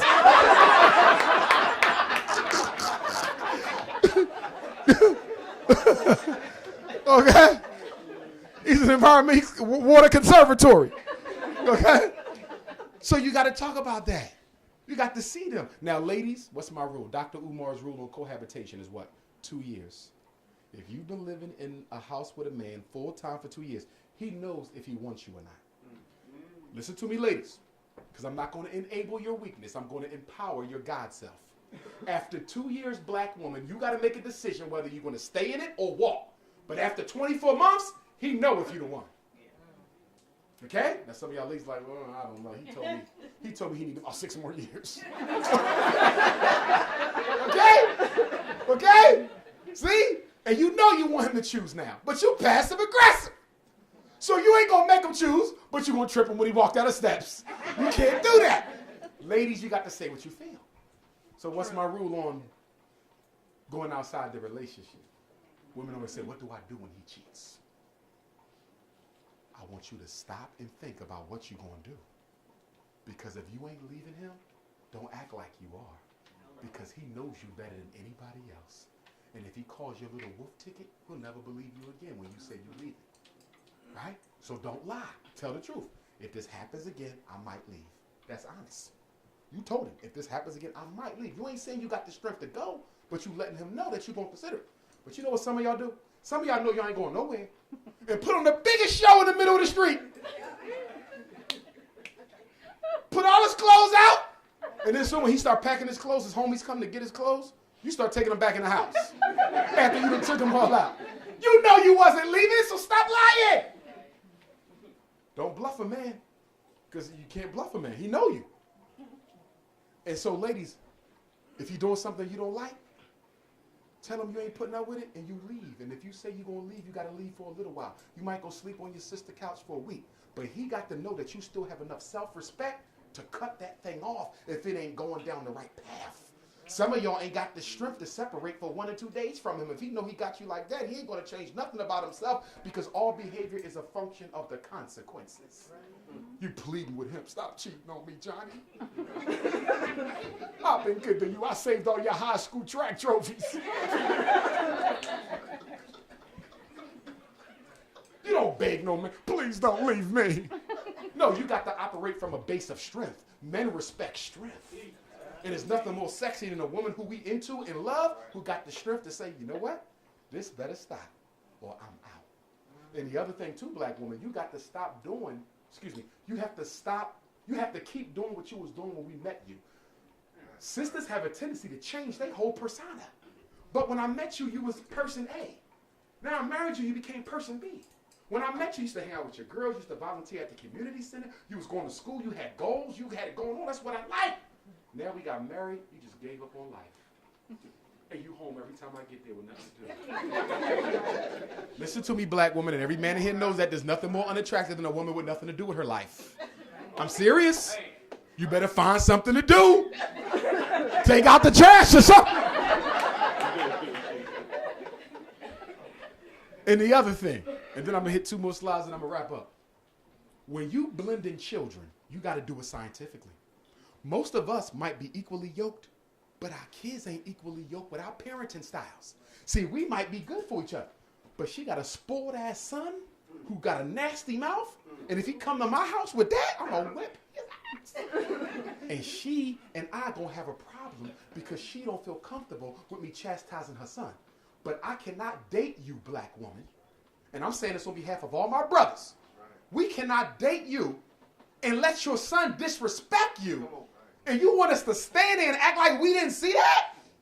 So now I got to give up the relationship, boo-boo, because you want me to let your son disrespect you in my presence. And a God can't do that. That's right. Make it plain. I'm letting y'all women know now. A lot of y'all lose good men because your son is off the hook. And you don't want him to check him. When you about to bring a real man into the house, you got to let your son, look, you took care of your mom, but there's a real man coming in here, so get back in your place, because ain't nobody going to be arguing with no 3-foot boy, okay? Ball from Ritalin. Oh, that's wrong. Get your ass a wig, you better get out my face, okay? So, but y'all got to make sure the kids are equally yoked. Because my daughters, homework is real important to me, obviously, right? Being an educator. I can't date a woman who don't check homework. I can't date a woman who don't even ask if they had any. You see what I'm saying? We're raising the kids on 2 different systems. So y'all got to make sure the parenting styles blend well. Okay? Now let me go to my unhealthy types of men and unhealthy types of women. Ladies, y'all ready? Let's deal with the 6 dysfunctional types of men. Now, most brothers in Portland are good brothers. All the brothers here are good. Okay?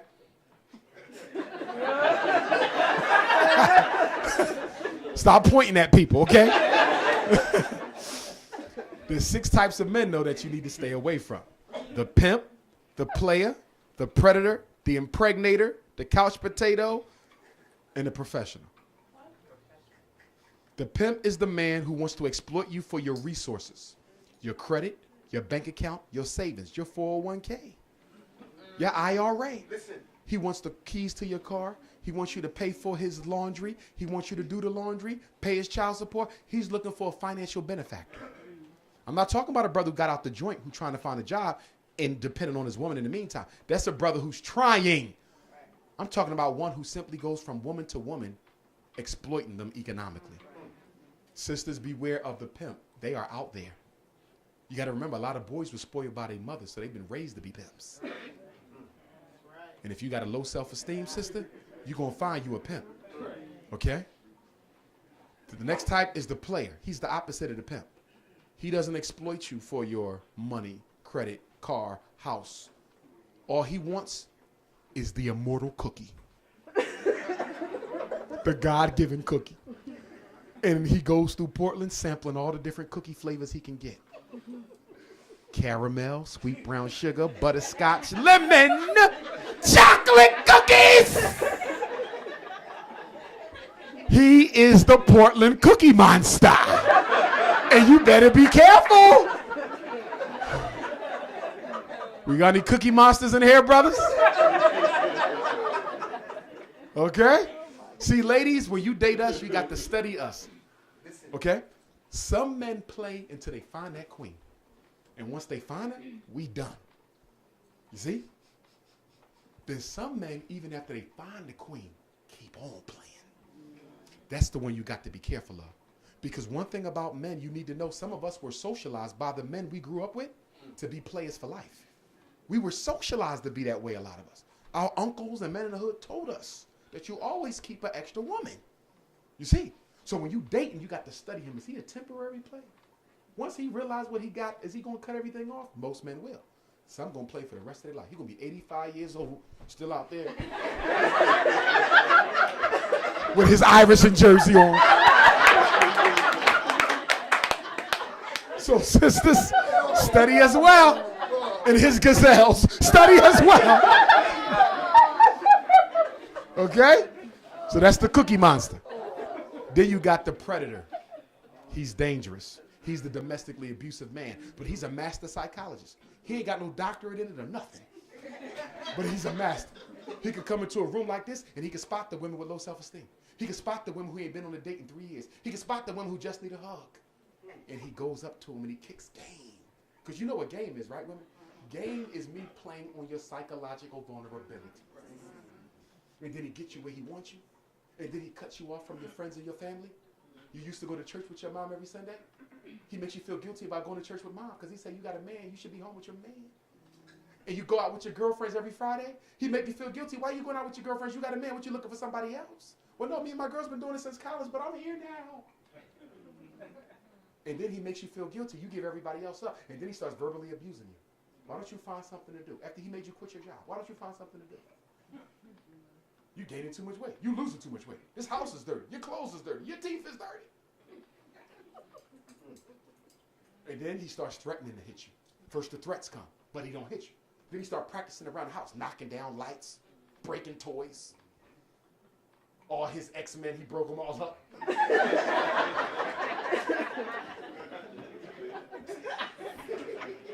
Right? And then one day you come home and there's holes in the wall. He was practicing. Ladies, once you see the holes in the wall, you know what's next. Pack up, grab your kids, and split. But you don't split because he provided you with a life that you don't think you could find in another man. So you stay, and then that smack comes. Tell y'all, as a therapist, as a big brother, if he hits you once, he's likely to hit you again. Because the impulse to hit a woman ain't something you just wake up with, black man. That was a seed in your subconscious that was growing because you saw it happen to your own mother. Right. Or you saw the men in your life control their women through physical violence. So ladies, once he releases that, it becomes a habit. And your life begins to go downhill. And y'all have to know when to pack up and leave. Because in case you don't know the statistics, most black women killed in America are killed by the men who love them. That's right. But some of y'all grew up in houses where mom got beat on. So a lot of black women think if a man really loves you, he's supposed to hit you. That's right. If he don't smack you, if he don't show no jealousy, if he don't show no possessiveness, then you're not sure he cared. That's a sickness. And you got to work on that. And then you got the couch potato. That's the lazy ass brother. He don't work, he don't clean, he don't wash.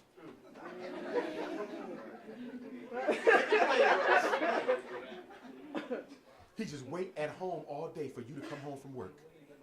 And every day you come home, he's sitting on your couch with your robe, your flip-flops, your do-rag, your cable, and got a nerve to ask you, what's for dinner? Kick his ass out. You don't be taking care of no man.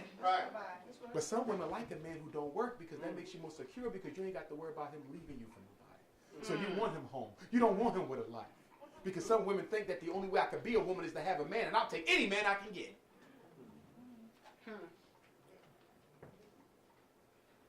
And then there's the impregnator of Portland.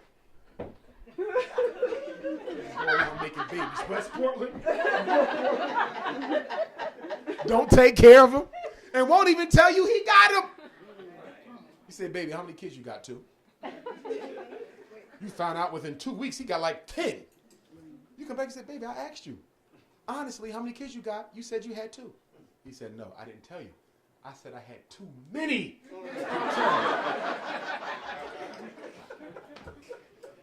And then you got the professional. Oh, boy. That's the black man who make you think he got more going on for himself than he actually does.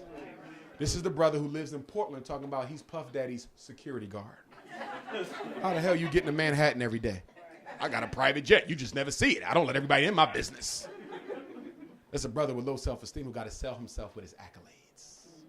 Be careful of him because he's a control freak and he's likely to become a stalker. Ladies, you meet a man talking about he love you on the first date? Get away from him. Some of y'all suckers for that. He said he loved me already. Girl, no cookie, no nothing. Just 2 slices of pizza. Now let's talk about the women that the fellas need to look out for.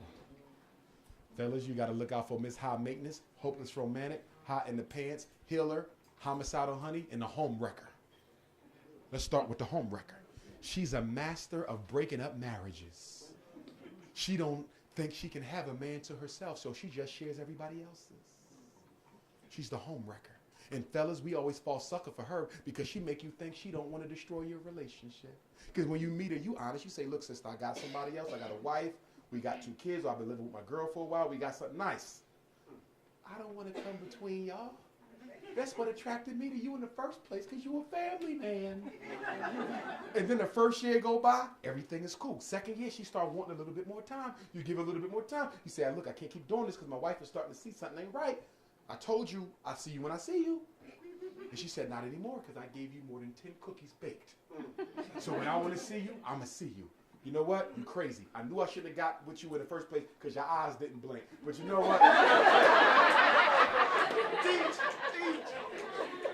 I'm changing my phone number. I'm changing my Facebook, my Twitter, my WhatsApp. I'm changing my Instagram, my P.O. box, everything. Don't call me no more. You think you're done with her. She going straight to your wife because she's a home wrecker. That's what she do. And you come home one day, she's sitting up in your house with your wife talking about you, and all your bags is packed. And your son looking at you laughing. He thought he was a player. He thought he was, Daddy, you ain't no player. Get clowned by your son. And then you got the homicidal heartthrob. She's the drama queen of Portland. Fellas, you got any drama queens in this room, fellas? These the women who, they got to curse you out in public, put your business on social network. Everything is loud and disrespectful and nasty and arrogant. She epitomizes the word ghetto queen. Anytime y'all get into an argument, she got to fight it out with you.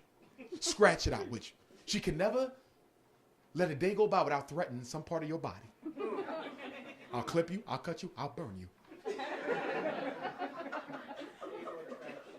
Fatal attraction. Right? So it's the homicidal honey. But she's sexy though. She got the gangster swag. She got the hips. She got the bang, bang, pow. But she crazy. And you can always spot the homicidal honeys because they always got a couple signs to let you know she a little off. For example, she might only have one eyebrow.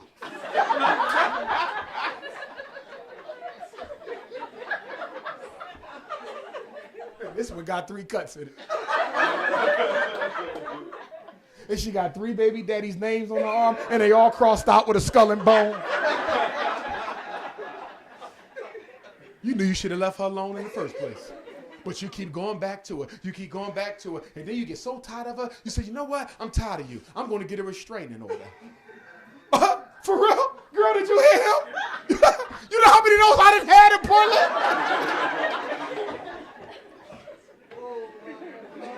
Fellas, you got to date a sister who's at the same level of self-control as you. You get one of them Portland crazies and she will destroy your life. Beat up your mother, your baby mother, all your sisters. Will go with you to get the restraining order and give it back. So be careful with her, but she's so sexy. And that's why you keep going back, because she know what to wear. She know the cologne you like. She know the stilettos you like. And she keep pulling you in, beating you up, and sending you back. See, sometimes men don't know when we're being victims of domestic violence. Let me give you a good test, fellas. Do you ever get off from work and scared to go home? Because you don't know if she's there, even though she ain't got a key. You're being terrorized. Call Obama!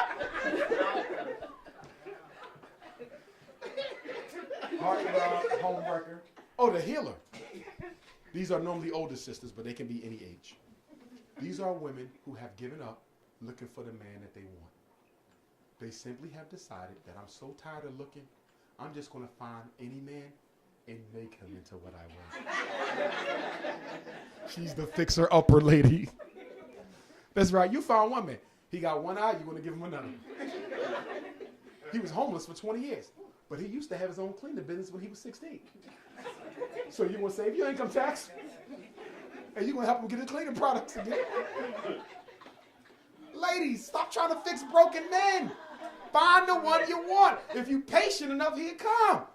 And then you know what happens to y'all? A lot of fixer-upper women are low self-esteem women.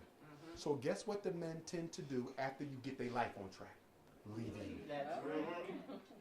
You put him back to where he's supposed to be, and he left you.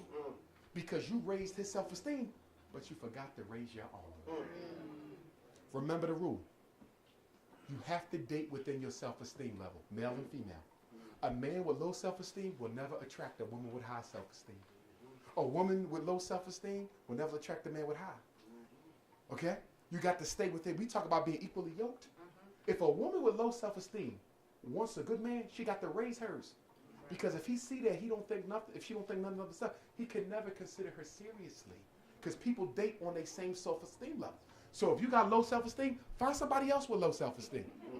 And y'all can be sad together.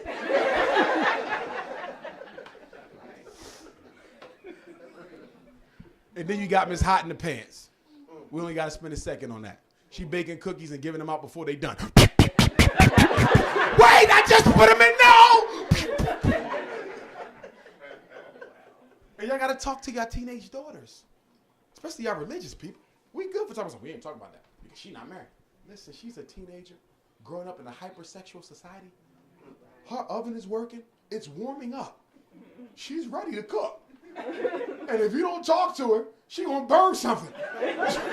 So you gotta talk to your children. We gotta stop that. I had this conversation with a brother in Philadelphia not too long ago. Sunni Islamic brother, Orthodox Muslim, right? Beautiful daughter, she gorgeous. All the guys like her at the Islamic school. You know what I mean? She at the Islamic school, but she's gorgeous. And I know she like boys, because I was at the school and I seen her flirt. So I told her, Pop, I said, look, you need to talk to her. No. She's not. Her oven is ready, damn it. Have a conversation before she go cook on you. And then you're going to be upset. Religious parents, you have to stay relevant to the times. And then some of y'all don't let your kids date. Are you serious? You don't let your daughter go out on a date at all? What do you think the first thing she's going to do when she get to college? Get her freak on. She's going to be the campus cookie monster. You didn't let her date the whole high school, and now she's going halfway across the country to college? She going to be baking all night. You going to go to see her in college and like, is this a cookie factory? Chips Ahoy? No, that's soft batch. Where them cookies coming from? It better not be my baby. But then you got the hopeless romantic and high maintenance. Now, high maintenance is real simple. This is a woman, fellas, who wants to know how much money you make before she even know your name. How you doing, sister? I'm doctor, excuse me. I heard about that. I'm not impressed. Didn't they kick you out of Portland? Listen. Okay, Dr. Umar Johnson with the 6 degrees. None of that impressed me. Okay, the dashikis. Okay, I'm with the power thing, but how much do you actually really make? But I didn't even tell you my name. I might not need to know it. Fellas, be careful of them type of women. These used to be good sisters. These were sisters who used to take care of their man and got used and used and used so much that they decided to get revenge. And now they find every sucker they can find and squeeze him for all the money they can get, then they drop him and move on. Or create black feminism. And sisters, you got to be careful of the men you use, though. Because some men ain't got it all. When they give you their whole paycheck, it's for life. So it ain't no just take my check and leave. Okay? Because he will shave off one of them eyebrows. He will find your ass important. So be careful. Okay? The streets talk. So be And no Hollywood romance either. And no Hollywood romance. Ain't no red carpet. Now, fellas, polygamy, right? Some fellas believe in plural marriage. I'm not going to knock you. I believe in plural marriage. I think I'm going to have 2 wives. Because I got a lot of work to do for the people.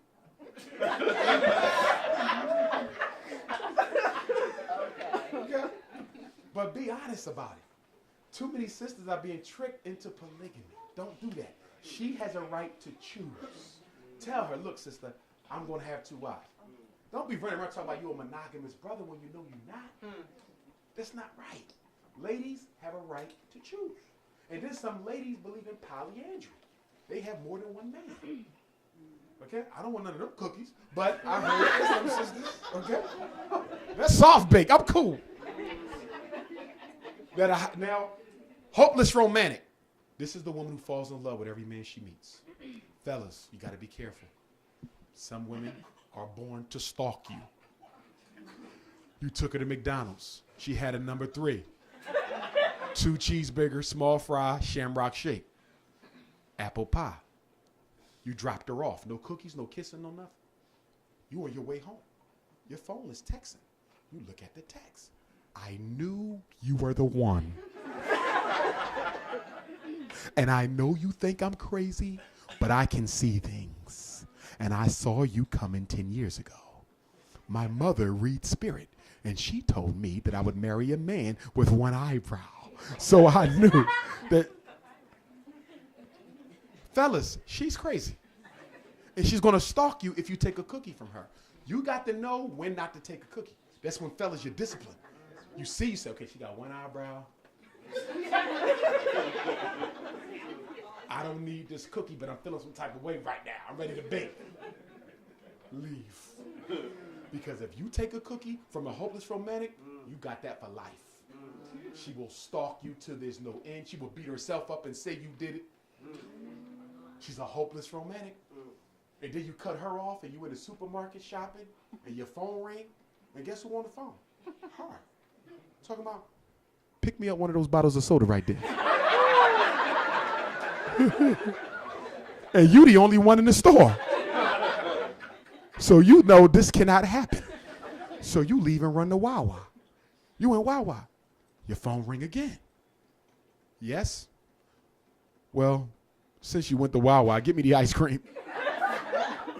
And then you go home.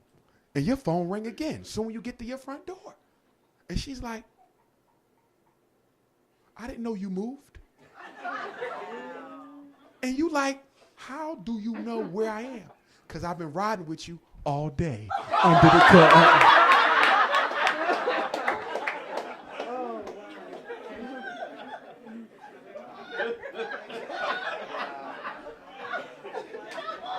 Men can be stalkers and women can be stalkers. When you start hearing people talking about what we're going to do when we get married real early and what are you going to do after I fall in love with you, and they already sending you love things or they trying to buy you with expensive gifts.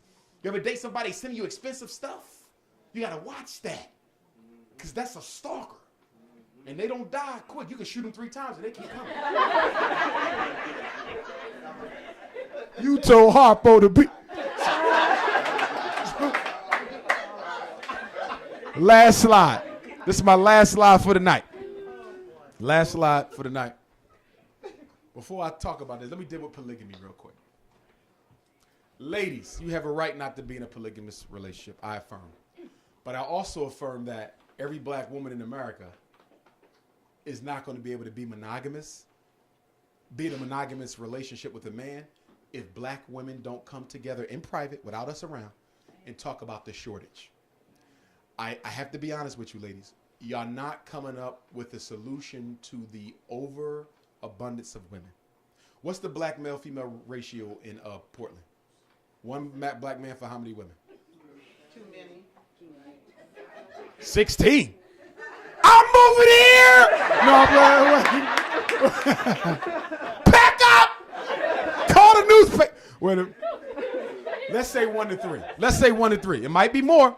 Because I know some places I've been, it was like 1 to 12. Like some places is bad. So let's say 1 to 3. First of all, ladies, y'all got to stop feeling like it's hopeless because there's so many women. See, what you got to understand, even if it is 1 to 6, hope ain't lost. Why? Because 2 of those 6 women are crazy. 1 of them are sexually confused. 1 of them is married, and 1 of them got 1 eyebrow. That leaves you. So it ain't that bad. Just focus on yourself.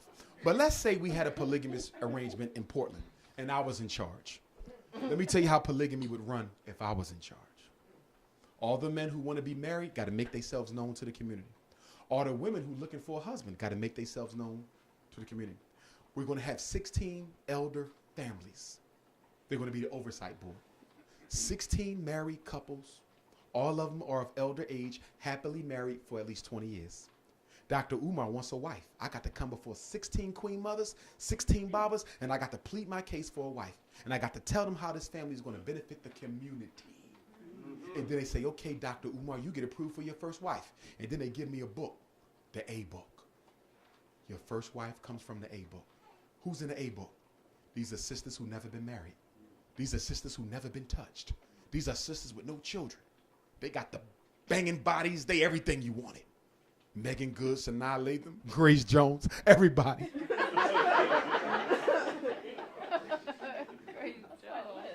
So you get your first wife. That's your trophy. That's that one every man want. And then, in my system, you got to be married for at least 5 years before you can have your second. Because we got to make sure you know what you're doing before you mess up any other woman's life. You come back to the elders. You say, I want a second wife. They're going to interview the first wife. Talk to the kids. Make sure you know what you're doing. See if you're making enough money, because there could be no romance without finance. And then they say, Dr. Umar, you get approved for your second wife. So they give me another book, B. Who's in the B book? These are women who were married. They might have a couple kids, but they still got it going on. They might be divorced, okay? But they got goals, they ambitious, they got their own business, they going to school. These are still upwardly progressive sisters. So my second wife comes from the B list. A little bit of baggage, but not much. So I'm married to her for a while. In my system, you only get 4 wives total, fellas, because beyond that, you're going to kill yourself. You're baking too many cookies and you ain't made that way. So anyway, you go back to the elders. They talk to the first 2 wives. They clear you for a 3rd wife. C book. You know what C stand for? Be careful. A little bit more baggage. This woman, she got a little bit more baggage. She might can't have children. She might have been through some trauma. Her eyebrow don't grow back. Okay? She might got 9 or 10 children. She might not have a GED or a diploma. She got some baggage. You got to work with a little bit more. But if you want a 3rd wife, she got to come from this list. Why? Because polygamy has to benefit all the sisters in Portland, not just the attractive women. See, fellas, I need y'all to understand that. Most of us, when we think about polygamy, we think we're going to have 4 of the finest. It don't work that way. Because all the women have an equal chance of getting married in a polygamous situation. So if a sister got 10 kids, no education, she still got as much right to be married as a sister with a doctorate and no babies. So if you really want to do polygamy for the people, understand that some of them women are going to be less than what you thought you was going to get. And then you go back for your 4th wife. They give you the 4th book, D. What does D stand for? Dangerous. No, you was right. Dangerously damaged. So who's on the D list? These are sisters who got a little bit more baggage. They've been in jail a few times. They was in a few drive-bys. They accidentally shot their first husband. Okay? Okay? She ain't got either eyebrow. Okay? She might have a little bit of schizophrenia. She thinks she's Jesus once in a while, but not much. Okay? This is the type of woman who might wake up in the middle of the night shooting. But fellas, before you rule her out, think about how much of a benefit she'll be to you. Your D-list wife is your best wife. Why? Because she's going to keep the other 3 in line. She's going to come home, boom! My husband told you to fix this house. And he told you to do them girls' little hair. And he told you to make all them phone calls. Now I'm starting to get angry. So I'm going to walk down the street and get me 2 Lucy's. And when I come back, it better be done, or I'm going to bust a cap in one. Your D-list wife is your best wife. She can do security at all your lectures. 1 book at a time. Stop. You and my husband face too long. I think you want to move on. Okay? Somebody picking with your son at school. You can't get there? Hey, baby, they just said little Umar got jumped in school. I need you to go past there, but please just get him. That's all. Don't even talk. Just get him. Okay? Baby, I'm your wife. I got you. When I married you, it was to the death. You busy saving the people. Let me handle little Umar. That's my son now. And you're like, no, baby, no, because you got a temper. No. Can you just go and hold his hand? Don't say nothing to nobody. Okay? So then you hurry up and jump in your car because you know she can't listen. So you zoom. All of a sudden the news come on. There has been a massive drive-by at Jefferson High School. 10 kids are laying in the ground with kneecap wounds, and everybody's eyebrow was shaved. And you call her up, was that you? I told you don't go in the yard. Baby, when you married me, it was for life. Don't nobody mess with my husband and his sons. That's my son. So I got there, and one of the kids looked at me wrong, so I laid the whole yard down. You get this, she got everybody stretched out. Don't move! So your D-list wife is your best wife, because she going to keep the rest of them in line. That's right. She's the regulator. Oh, your baby mama won't let you see your kids? Send her over there. I'm going to make this real simple. So, brothers and sisters, I want to say it's been an honor. My first visit to Portland, it really has. Y'all really made the trip for me. Such a pleasure. I'm going to be coming back, obviously, because we got to organize the Parent Association. We got to have a meeting of the minds to talk about some things, economics, politics. Okay, we got to talk about the black family. We got to talk about the independent schools that we need to build. Okay, so please make sure you sign up on that list so we can get in contact with you and I can communicate with you. I need to give y'all my contacts. So take out your cell phone or your pen. So this way you can reach Dr. Umar when you need me. Let me see if I got my info on my first PowerPoint page. It might be here. No, it's not. Okay, phone number 215-989-9858. 215-989-9858. I'll give it one more time, then I'll give my fax. 215-989-9858. That's the cell. Okay, voicemail stays full, so text me. Okay, email is better. Okay, but text me, that's fine too. Okay, ladies, don't be sending me no pictures unless they're cute. Because I will send them back with 2 restraining orders. Fax number for paperwork that y'all need me to look at for the child. 215-827-5404. 215-827-5404 is the fax number. Email address, Dr. Umar Johnson. That's DR without a period. DR without a period. UMARJOHNSON at yahoo.com. Okay, I check my own messages. Nobody filters my stuff. It comes straight to me. DRUMARJOHNSON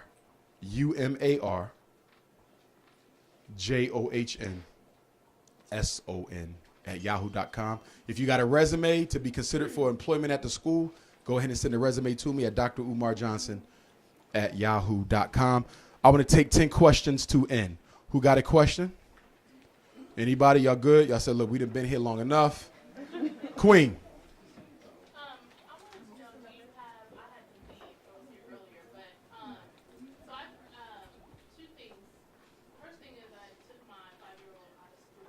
Okay. I did that because just, listening and seeing the signs, so I took him out of school, and,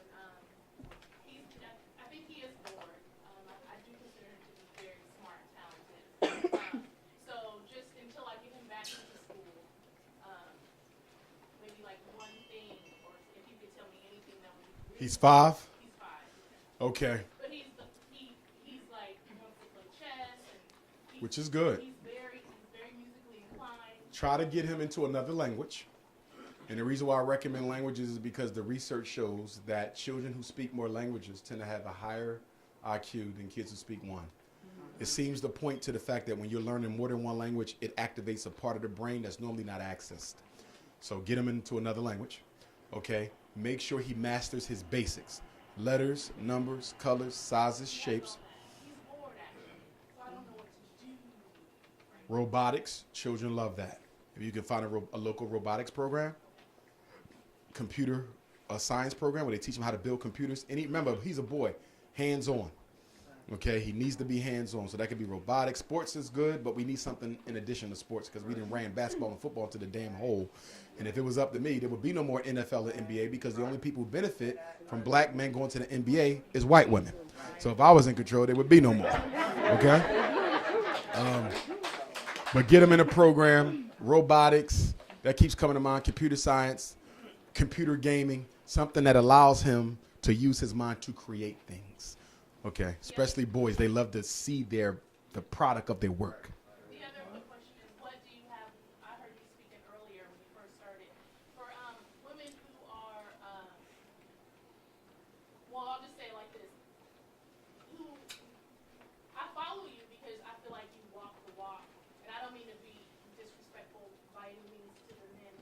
I'm very cautious about listening to just any advice. Yes, yes. I'll listen, but then when I walk away, you know, and so what would you say to women who are, like, I get everything you're saying. That's why I'm here. I totally get it. But what do we do when we are ready to move on? You know, I have 2 degrees. I see what I got you. college, the money, like you said, real estate. Okay, well, if I say that I'm ready to you, I need to know from someone to be kind of like guided. You know, Got even you. though it's not my husband or man.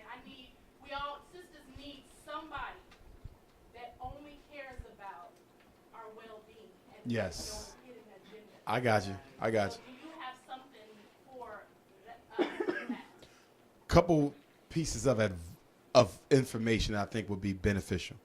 Number one, and I see this especially in sisters who are above the age of 35, because they recognize that they're getting older, and some of sisters at 35 and older may have had no children yet, which is fine because they want to be married, or may have only had 1 kid but one another, or 2 and 1 a third. You got to be careful not to be too pushy in relationships with men because it runs them away when they feel like they're being put on a timeline. Especially with sisters above 35. Brothers say they start dating the sisters, and like the first date, she already laying out when she would get married, when she get pregnant. She don't even know the guy yet. So sisters got to slow down, be patient. I also believe spiritually, okay, in our culture, and that is when we are absolutely ready and not involved in any other energy, the right one will come. So, Problem I mean is- that.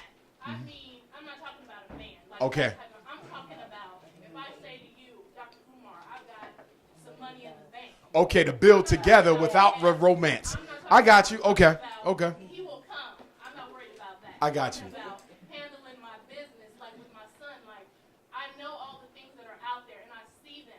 But sometimes we still need some guidance, like Uh-huh. to stay on that path. I'm not talking about a husband. I'm I see talking what you're about saying. If I say I got some money, what should I be doing? Where should I be going so I make that smart real estate decision that you talked about? Well, number one, I think you should be self-educated and formally educated.